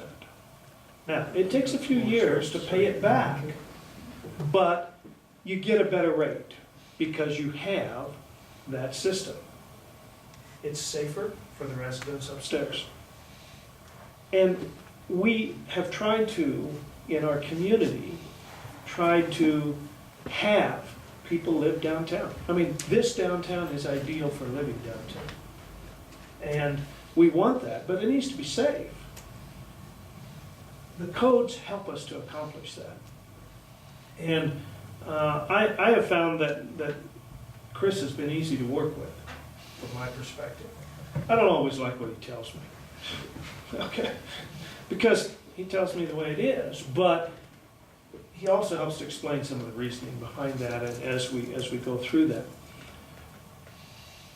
The code I'd like to see changed, the electrical code. Electrical code? The electrical code. That sucker is expensive. For a sprinkler system to cost half of what it costs to rewire a building is obscene. But we don't have any control over that, and the reason that they tell us the reason the electrical codes are the way they are is for our safety and for fire prevention. The other one that's pretty pricey is plumbing. If you've had any plumbing work done lately, and I just recently have because we needed to put in an ADA accessible bathroom, that's obscene. Now those aren't codes that we can control. We don't. The city doesn't do those, but they all push the cost. And I think sometimes people, as Bill Barnes has mentioned, that they come to our community and they look at these great old buildings and they think, this is wonderful, I'd like to own one of these, without ever really thinking about what it costs. These wonderful old buildings are many of them in terrible condition, and I've had an opportunity to be in many of them over the last few years. We need to do whatever the city can do to get roofs, to protect those buildings, to keep the water out. Would it be nice if we can reduce the cost a little bit? Maybe. But we need to make sure that we don't impact safety. We don't impact the safety, not only of the people who live above, but the buildings next door. Our neighborhood, our whole community. Times have been tough. We have tough economic times, there's no question about it. I've seen it in my business and in my bottom line. But we have a treasure. And I think it's important to understand that it's that package. We need good electrical in our buildings. We need good plumbing. We need fire suppression. And when you deal with, and I know the mention has been made of the downtown motel, you know, if you don't take care of the safety of the people who are living or renting those rooms, I mean, that responsibility ultimately falls to the city. We want a community where people want to come and they want to stay, and we want them to spend their money here. But we have to maintain some standards, and I think those are important. I was an individual who fussed about codes for a long, long time. And as time has gone on, I've come to realize that, you know, yeah, we pay a little bit now, but I'd rather pay a little bit now than a whole lot later. And so I think they're important, and I think the work that Chris is trying to do to the phase in is important, and yeah, there's some upfront costs. But that's the nature of taking care of these, because many of these buildings have sat vacant, not just for 12 months. And I think it was a good move to increase it from the 6 months to the 12. I don't know if it's a good move to go any farther than that. Okay? But some of them have been vacant for 10 years. And what we have going on is what happened a couple of weeks ago. We have demolition by neglect. And it's not all out-of-town property owners. We have some out-of-town property owners who take good care of their buildings and who make major investments in our community, like the new Bank of the West. What a jewel that was, that somebody would spend that kind of money in this community for us. And we have some not out-of-town owners who have spent a lot of money on their buildings. And I've had the opportunity to work on some of those buildings, and I'm thankful for that work, as well as the ones that my partner and I are involved with. But we also have some local property owners who don't spend a dime more than they have to. And it's up to the building department to have the enforcement powers necessary to push those individuals. And yeah, we have to spend a little bit on them. But if we don't, we're gonna lose them. We're gonna lose them. Thank you. Thank you.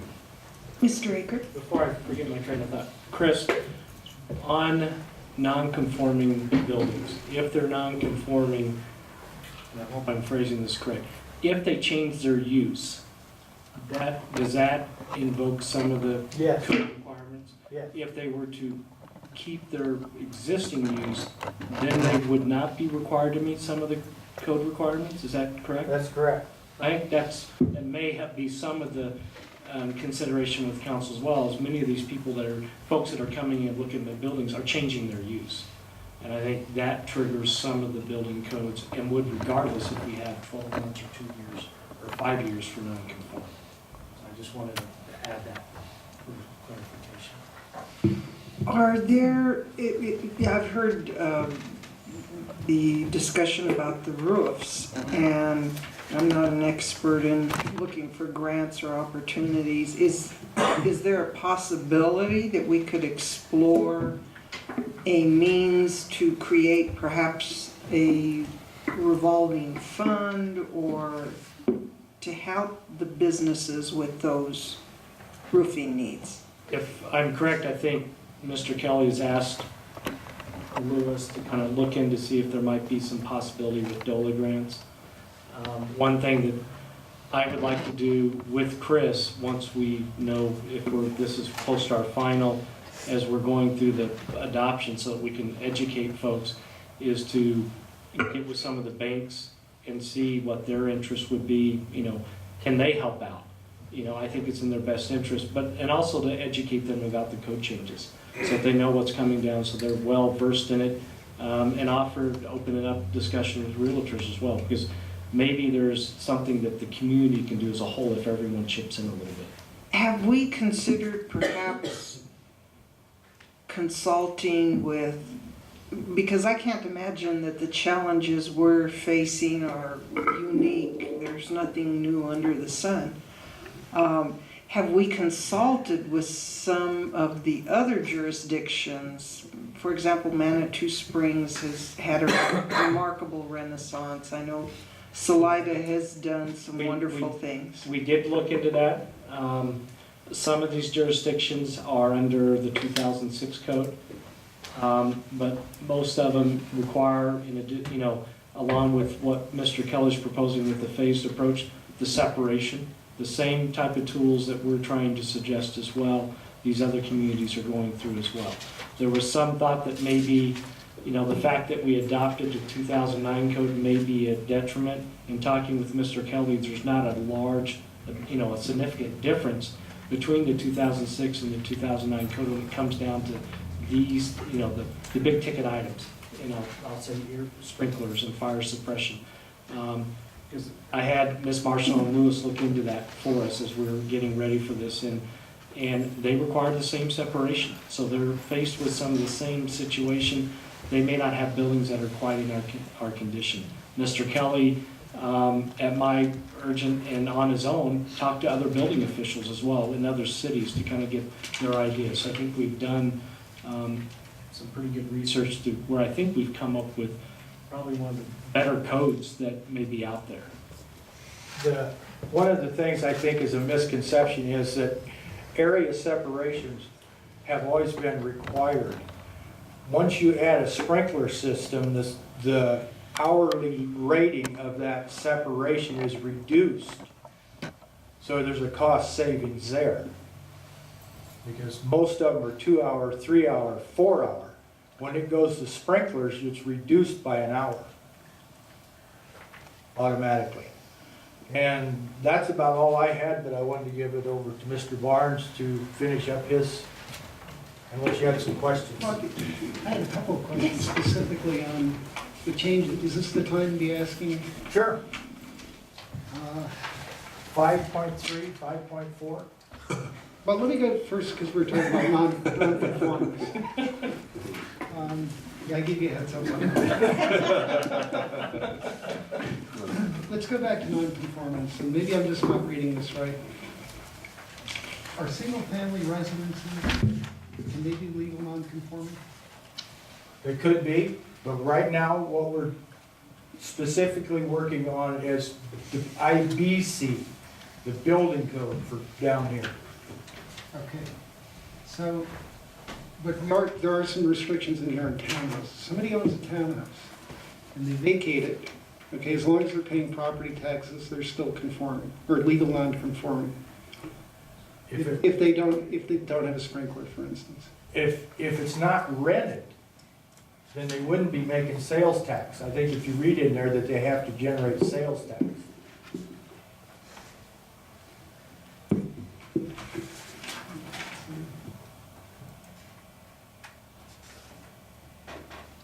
It's not sales tax on rent. Well, that's why we're working with, we're working with mostly commercial buildings downtown. I know. I'm not as concerned with the residential portion because we already opted out of the residential sprinklers. That falls under the IRC, not the IBC. Okay, but not for townhouses, and not for It apartments. depends on how big they are. Not for apartments. Depends on how big they are. Okay, let's say you've got a two-family home, okay, which falls under this, right? No. Two families still fall under the IRC, up to 3 units. Okay, why is the exclusion only for single-family residences then? Because that's considered a single family. It falls under the residential code. Okay, two-family home is a single-family home? 2 separate units together, Like a duplex? like a duplex, is still considered single family. It still falls under the residential code.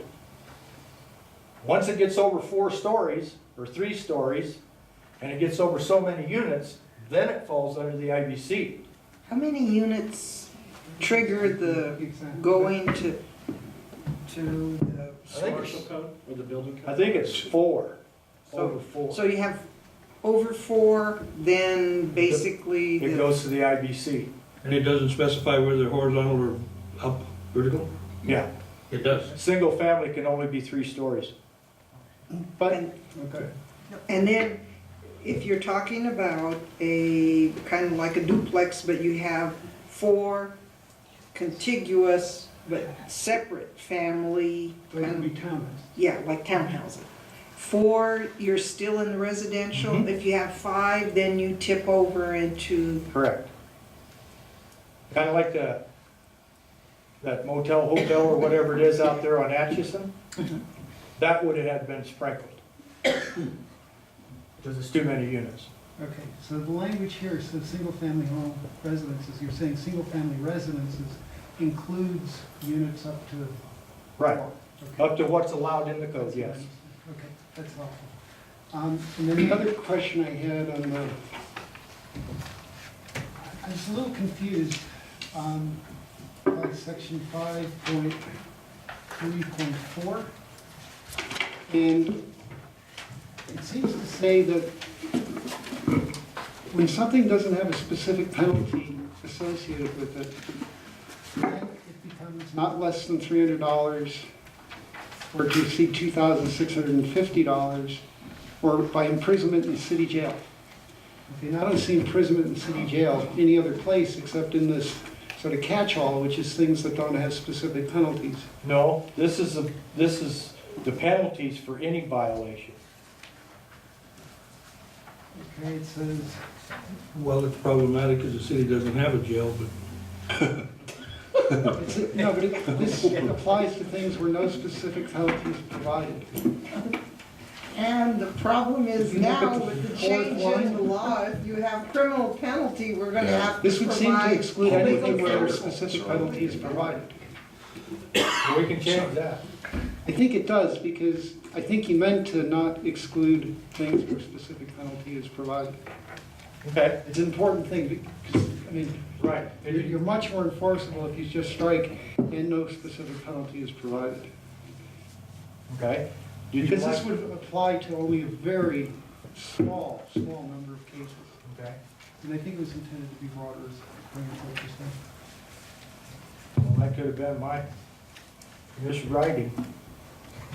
Well, I didn't understand, I thought maybe I didn't understand it as No. well, so. We'll have the legal evil look at it.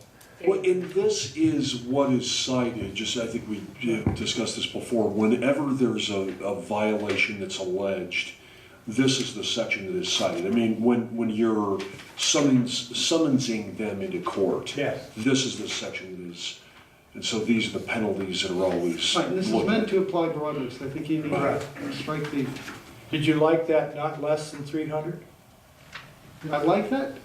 I'm not sure I understand it, because if a specific penalty is provided, We had that was my next question. $300.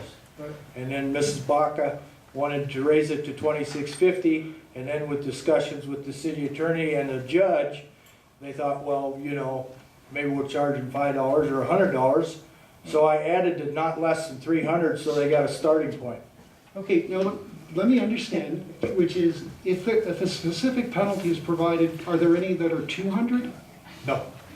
There are none, okay. So this is setting a floor, and it's not going to conflict with any other part of this code? Right. Okay.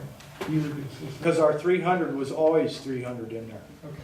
I just want to point out that the 2000 whatever is provided by Colorado law. It was just a recent update that I brought to your attention. Not that I'm trying to hammer anybody for $2,000+, but that was actually a change in the law. It may get some attention. Yes. I had one other question, it's a small thing, I don't want to spend a lot of council's time, it's getting late.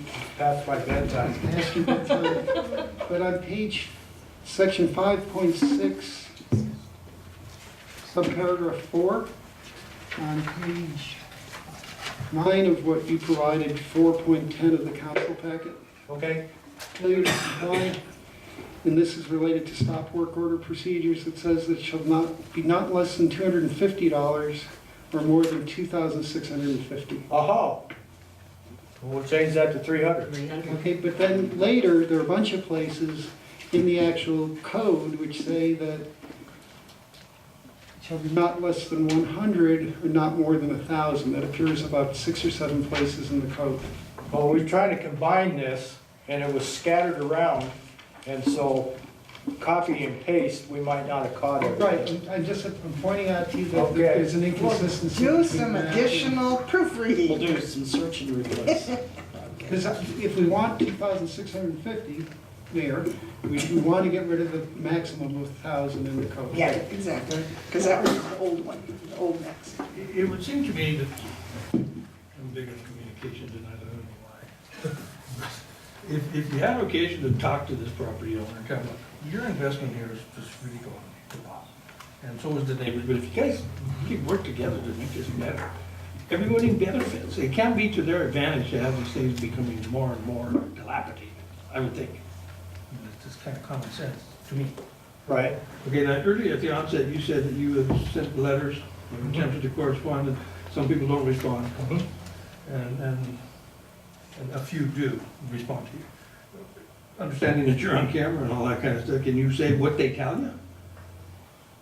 Do they tell you go to hell, we're not doing anything, or do they tell you we see your point, we just can't do it? Is there some way we can work with it? I've had it across the board. I sent a letter on a house that I had complaints on. Now, a lot of these are residential. Okay. And I had to write the house up next door because it was in worse shape than the one I had complaints on. And the lady that owns it was actually in Pueblo, and she responded to my letter and said, thank you, thank you, thank you. She said, I didn't realize it was in that shape. She said, I will be down there next week, meet me, and see what we need to do to get it fixed. Okay. And it's an ongoing process. And she's doing a little bit here and a little bit there, and I don't have a problem with that. And that speaks to my point, maybe just by letting them know and An olive branch, I don't know, friendly ask. Well, see, but then we're more interested in the downtown buildings because of what goes on there. but according to the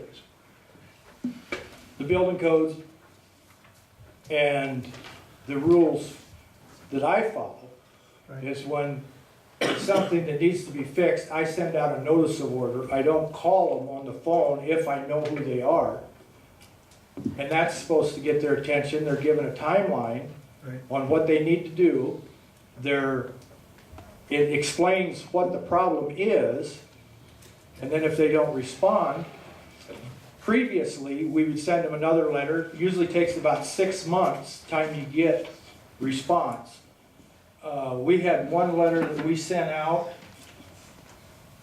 never got it back, never got a return slip, nothing. Have no idea what happened to it. And that took 6 months. So then usually, what I try to do is do the notice of order in January when it looks worse, on the property. And then by July, usually hear something, then I send out a second letter if I haven't heard anything. But in here, we're only gonna send them 2. We're not gonna keep doing it every 6 months. Thank you. Hopefully that will break that cycle of ignoring you. Well, we've even switched from sending them through the mail to sending them through the UPS. It's a little more money to send them, but we're getting a better response because they're actually They're not expecting it that way, right? Exactly, exactly. Process services next. So, that's all I have. Thank you. No, it's late, and I've got just a couple of points I want to make Yes. before we say goodnight. I've been at this maybe 10 years or so. I've gotten old trying to figure out this old building puzzle down here. But I haven't quite given up yet. I've got just some general remarks about this code business and cost and what's going on with the buildings. I want to talk about the code issue first. I would encourage you to adopt the latest and greatest international building codes and to enforce those codes. Because that's what the rest of the country's doing. It's only Trinidad who's still talking about the UBC. We've got a time warp down here. And the reason to enforce those codes, to adopt those codes and to enforce them, is that's what gives the building value. You can't insure a building, you pay a premium to insure a building that is not code compliant. I just got a quote to insure the Opera House, $21,000 for a 12-month insurance policy, and that's because the building is vacant and non-compliant.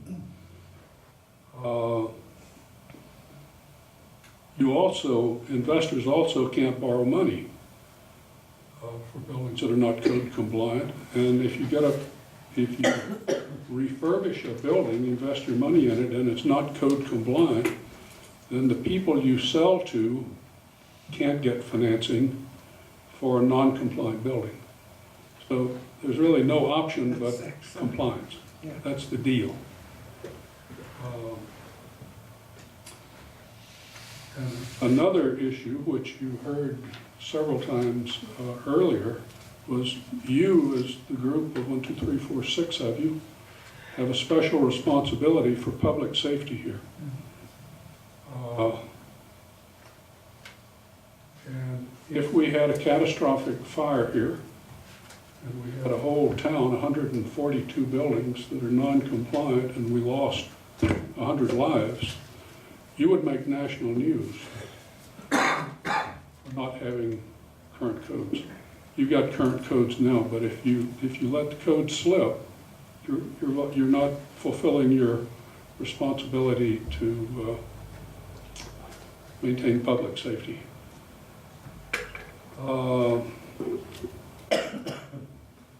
Chris, is he still here? I think he's still. I think he left. Good. Said it was past his Good. I'm bedtime. going to talk about Chris. There is natural tension between architects and engineers and the building inspector and contractors. There's a natural tension there. I want to tell you that Chris is doing a really fine job here. I've encountered a lot of these guys in a lot of building departments, and from my side of the table, we usually live in dread of the goddamn building department. But Chris is doing a really fine job here, and I respect what he's doing and the effort he puts into it. And we own some buildings here, and he doesn't cut me any slack at all. I've got a notice and order on a building just right down here. So he's doing a really fine job. I'd like to add, Mr. Kelly is truly an asset to this city, He is. and he doesn't play favorites, That's right. And I like it that way. the way it should be. It's tough, and it's good. Organizations And on my it's straight. store. And it's It's a straight. pleasure. Keen was available that afternoon. Now, let me talk about just a couple of other things. I've worked on this problem for a long, long time with no income, because it's an interesting puzzle. And I don't think that you have a financial problem. We've heard a lot of discussion about cost of code compliance, cost of sprinklers, but I don't think we have a cost problem here. What we have is a marketing problem. The cost of the buildings is so low that that compensates for the cost of code compliance construction. You can buy old buildings here for under $15 a square foot. You can't do that any place in the universe except Trinidad, Colorado. So it's not a cost issue, it's a marketing issue. We need to get the word out. And the marketing issue is you've got to find people who want to be in those buildings after they're finished, who want to use them, who want to come and live in them and start their businesses in them. It's a marketing problem. And I've got a whole 2-hour spiel that I'm not going into other than to tell you that the problem is a marketing problem. It's not codes, it's not cost, it's not all this other stuff, it's marketing. Mr. Barnes, if I may, and I'm sorry, I don't mean to interrupt. Didn't you say also, though, in response to Councilwoman Bolden's question, that it was like $80 a square foot to get 60 to get these old buildings up to code? 60 to 80, yeah. So to get a building, get it up to code, it would be approximately $75 a square foot. That the purchase price plus getting it up to code. Those are Okay. close numbers. How does that rank nationally? I mean, how does that compare, like with downtown Denver office space? I'm sorry, I'm just trying to do the math. It's like a tenth of downtown Denver. Pardon me. Okay. This is the best investment. This is the last, greatest, best real estate investment west of the Mississippi. Certainly south of Denver and north of Albuquerque. I mean, the opportunity is just amazing. And that's why I come back and come back and come back, and I see Madam Mayor at the I-25 coalition meetings, and Keep trying the to hustle. opportunity, there's nothing like it. And it's a marketing problem. Let me just give you some numbers here. You have, I believe, 142 commercial buildings south of First Street. The city divides right along the middle of First Street. Everything south is residential, everything this way is commercial. And there are 142 buildings in there, and just about 18 months back, you had a series of fires that was unusual, that would suggest that you need to look at your fire department. It started with Marty Feeds, the Chronicle News building, and the building right over here on Main Street. But there was a series of them very close. And if there is a risk to the gold mine that you've got here, it's fire. And of course, fire sprinklers, the way you correct that. There's a huge fire risk here. And another reason that we have such a huge fire risk is because the buildings are vacant. Yes. And then in inclement weather, vagrants break in, attempt to make a little fire to stay warm, and they're up in smoke. Or they crawl through the window that's been broken out for years. I spend lots of time closing up buildings, and as long as I know. If you take those numbers that you just asked about, you take that range. I used to work on this problem as one building at a time. What are we going to do with the brewery? And I'd go through all the arithmetic, and I'd go through the arithmetic. But your former city manager, Jim Solstice, was a man of the fewest words I've ever met. And we met with him when we first bought some buildings, and we came in and we said, here we are, what do you need? And there was silence, and he said, jobs. And that was it, jobs. So I thought, well, that's kind of a dumb response. But several years later, I went through the arithmetic to see what happens when you spend the money, the dollars you're talking about, to restore 142 buildings. And what you get is a number of about $300 million. Half of that is labor, half of it's materials, half of it is labor. And if you go through and you say the construction worker makes about $40,000 a year, that's about 1,000 jobs over a 10-year period that it would take to restore those buildings. That's better than anything economic development has ever done here. The potential is there, and we know how to do it. And at the end of that loop, it's a marketing problem. You've got to figure out what to do with the product after you get it built. So, and once you get that done, you've got your tax revenue stream back, and everything's functioning sweetly again. But it's a hard problem.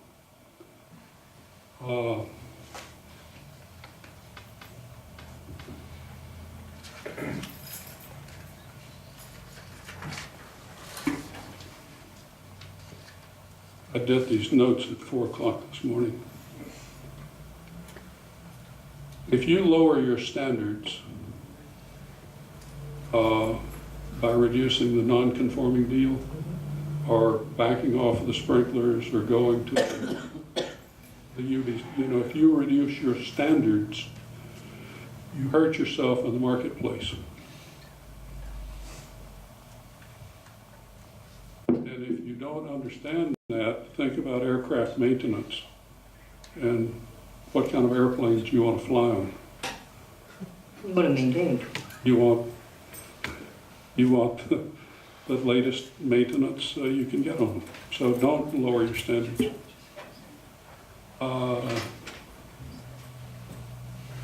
We picked up this lien thing that we were talking about. I dug into it. We're struggling trying to get the insurance claim resolved on the Opera House. We're that close. And we discovered that the city has a special assessment lien for the walkway we built and that stuff. And then I got the idea about this notion of extending the liens, attaching the liens to other properties. That's an important tool for us in this Opera House thing, because the Opera House owner owns several other properties in this town. A lever I've got, if I can figure out how to use it, is that lean attachment thing. We're kind of having a, Should we tell Mr. Larson you advocated in favor of the, just kidding. I did, he's in the Philippines. I call him, his cell phones are just amazing. I can walk down the street and talk to him in the Philippines. Yeah. He doesn't like it. We thought of that when we were talking about that in City Hall, but And so you'll find that in probably many other cases here. So it's a tool.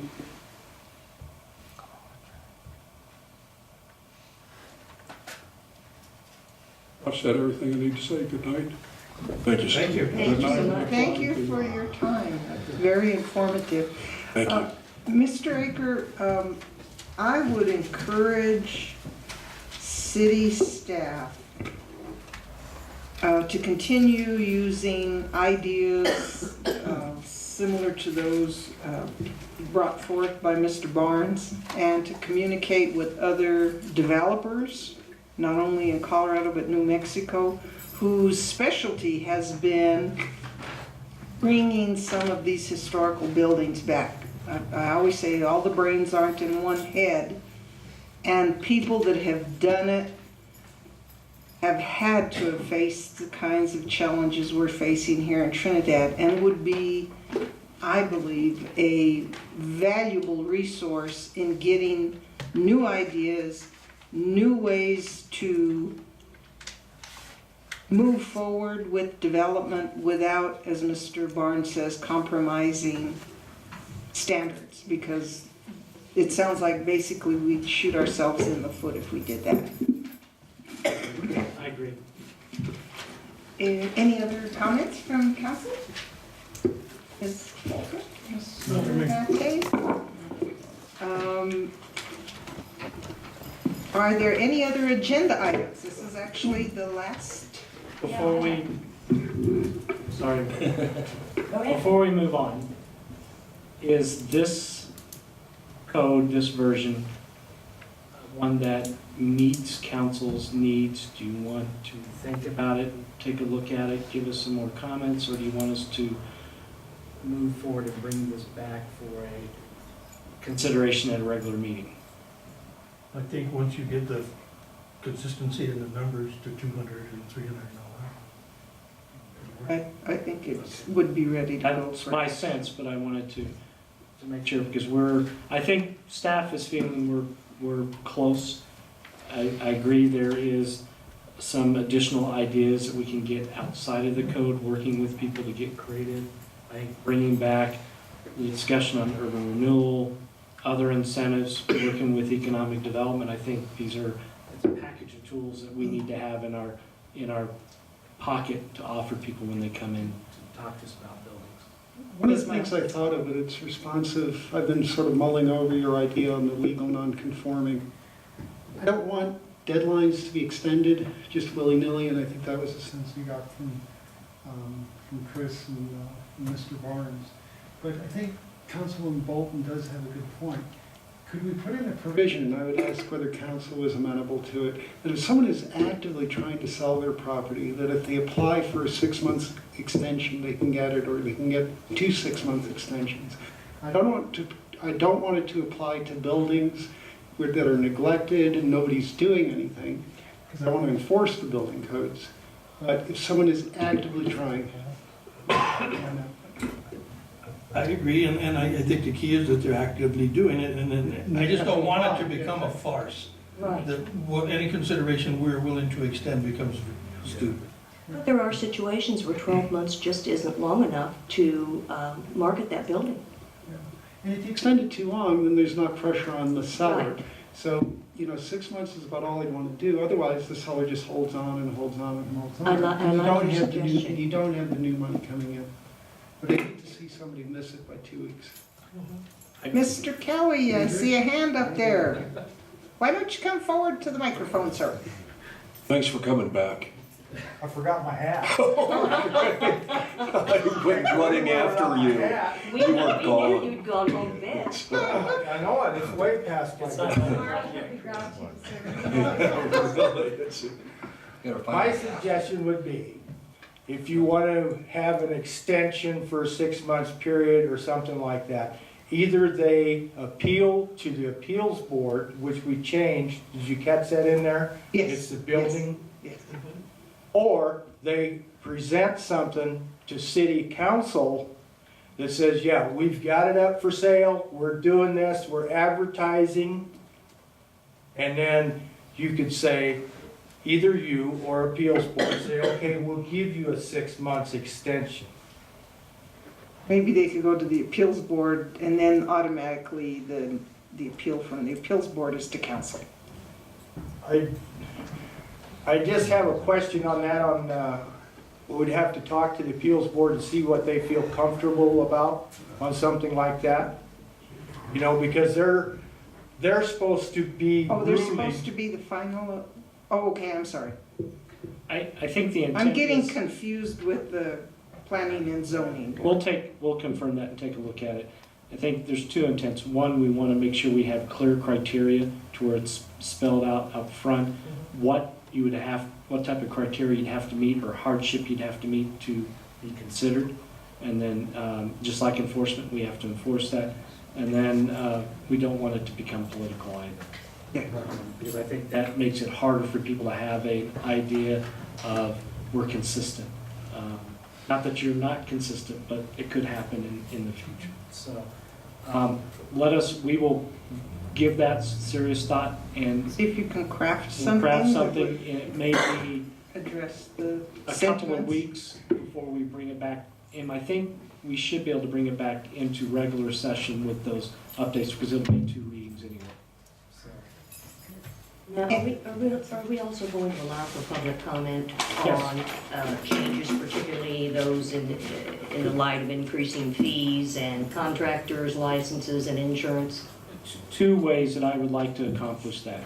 As we're doing this final wordsmithing, is I want to encourage that we meet with representatives and offer to meet with folks to explain to them what we're doing so that, because I'm a pure believer if we involve people up front, we get better buy-in in the end. Also, they understand what's going on.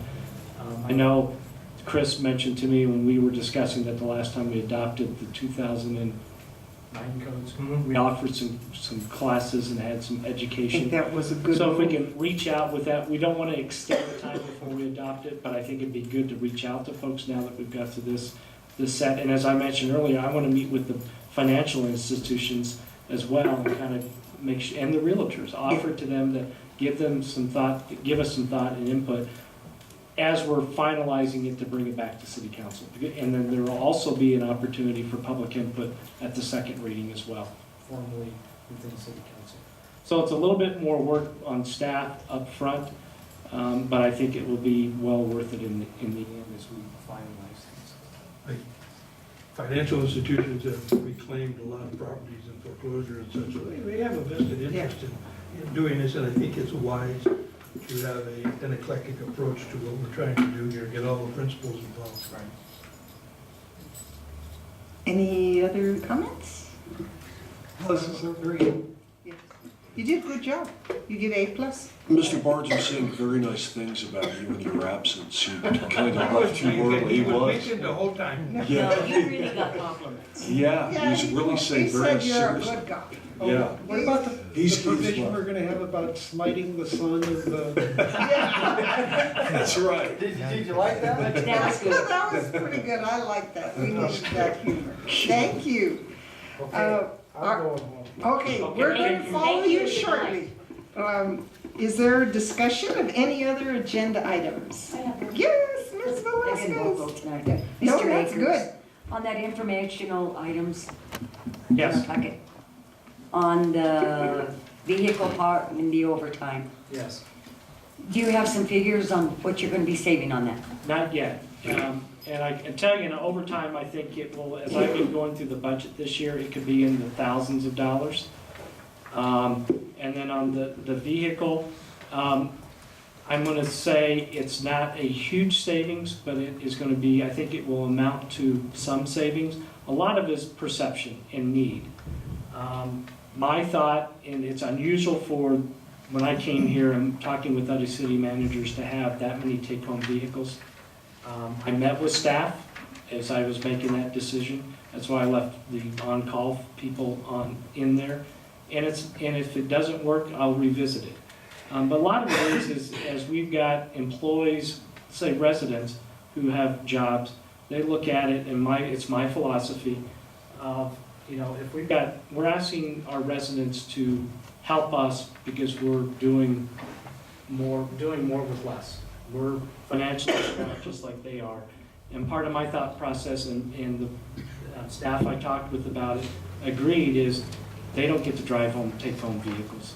And we're asking them to put up with, rougher roads and things of that nature. So we're trying to give a little bit of it ourselves. But I will be tracking that and can give you. And you will give us? Yes. Okay. Thank you.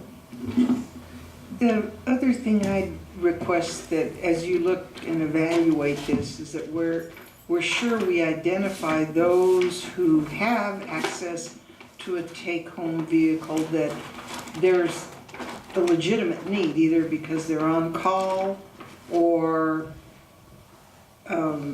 your evaluation of their job description would indicate that they really did need that. I trust that you'll give it that attention. That's what I've done. In fact, I've got at least one exception out there for an employee that's doing some things above and beyond and needs a vehicle for a short time period to take care of those things as a benefit to the city.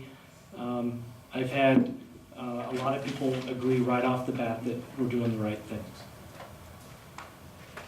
Any other? Oh, yes, One I'm other sorry. item. Yes, sir. And I think you all got this email from Tom Perry regarding the Purgatory Watershed Association. And I just wanted to let you know that they've contacted me as far as trying to come to meetings periodically. For some of the stuff that they've got coming near term, I'm going to ask Gil Ramirez, because he is our water treatment plant person. He's up at North Lake to get involved. But I think because I asked if people would get involved, wanted to ask if council wants to get involved from a staff perspective. I think between myself, Lewis, and Gil Ramirez, and Jim Fernandez, as he is able to come to meetings or listen in, I think we can cover it from a staff's perspective. And I think it's important that we get involved. They've asked about membership on the board. Again, just like I did with Action. I nominate you. Well, I wanted to offer it to City Council as well, because water is very important. I know it's dear to your hearts as well. So, but I just wanted to let you know I was going to respond to Mr. Perry. Go ahead, Joe. No, I'm not. I'm going. That we will have people that will attend. I think you have a level of expertise in the area of water issues. So. Is there interest from any member of council? I'll think about it. Okay, very good. I'll just go, it's just right down the street, so. Okay. Any other agenda items? Seeing none, hearing none, our work session concludes. It is 8:53 p.m. and thank you all for bearing with us. I think this was very productive. Thank you. Thank you. Just by way of information, in Senate District 11, 71% of the vote is in. And John Morris has 47% of the votes, and Herpin has 52. Really? In Pueblo, they had some counting issues. They only have 2% of the precincts reported showing. Angela Heron has 69%, and George Rivera has 31%. What percentage of the precincts are in Morris County?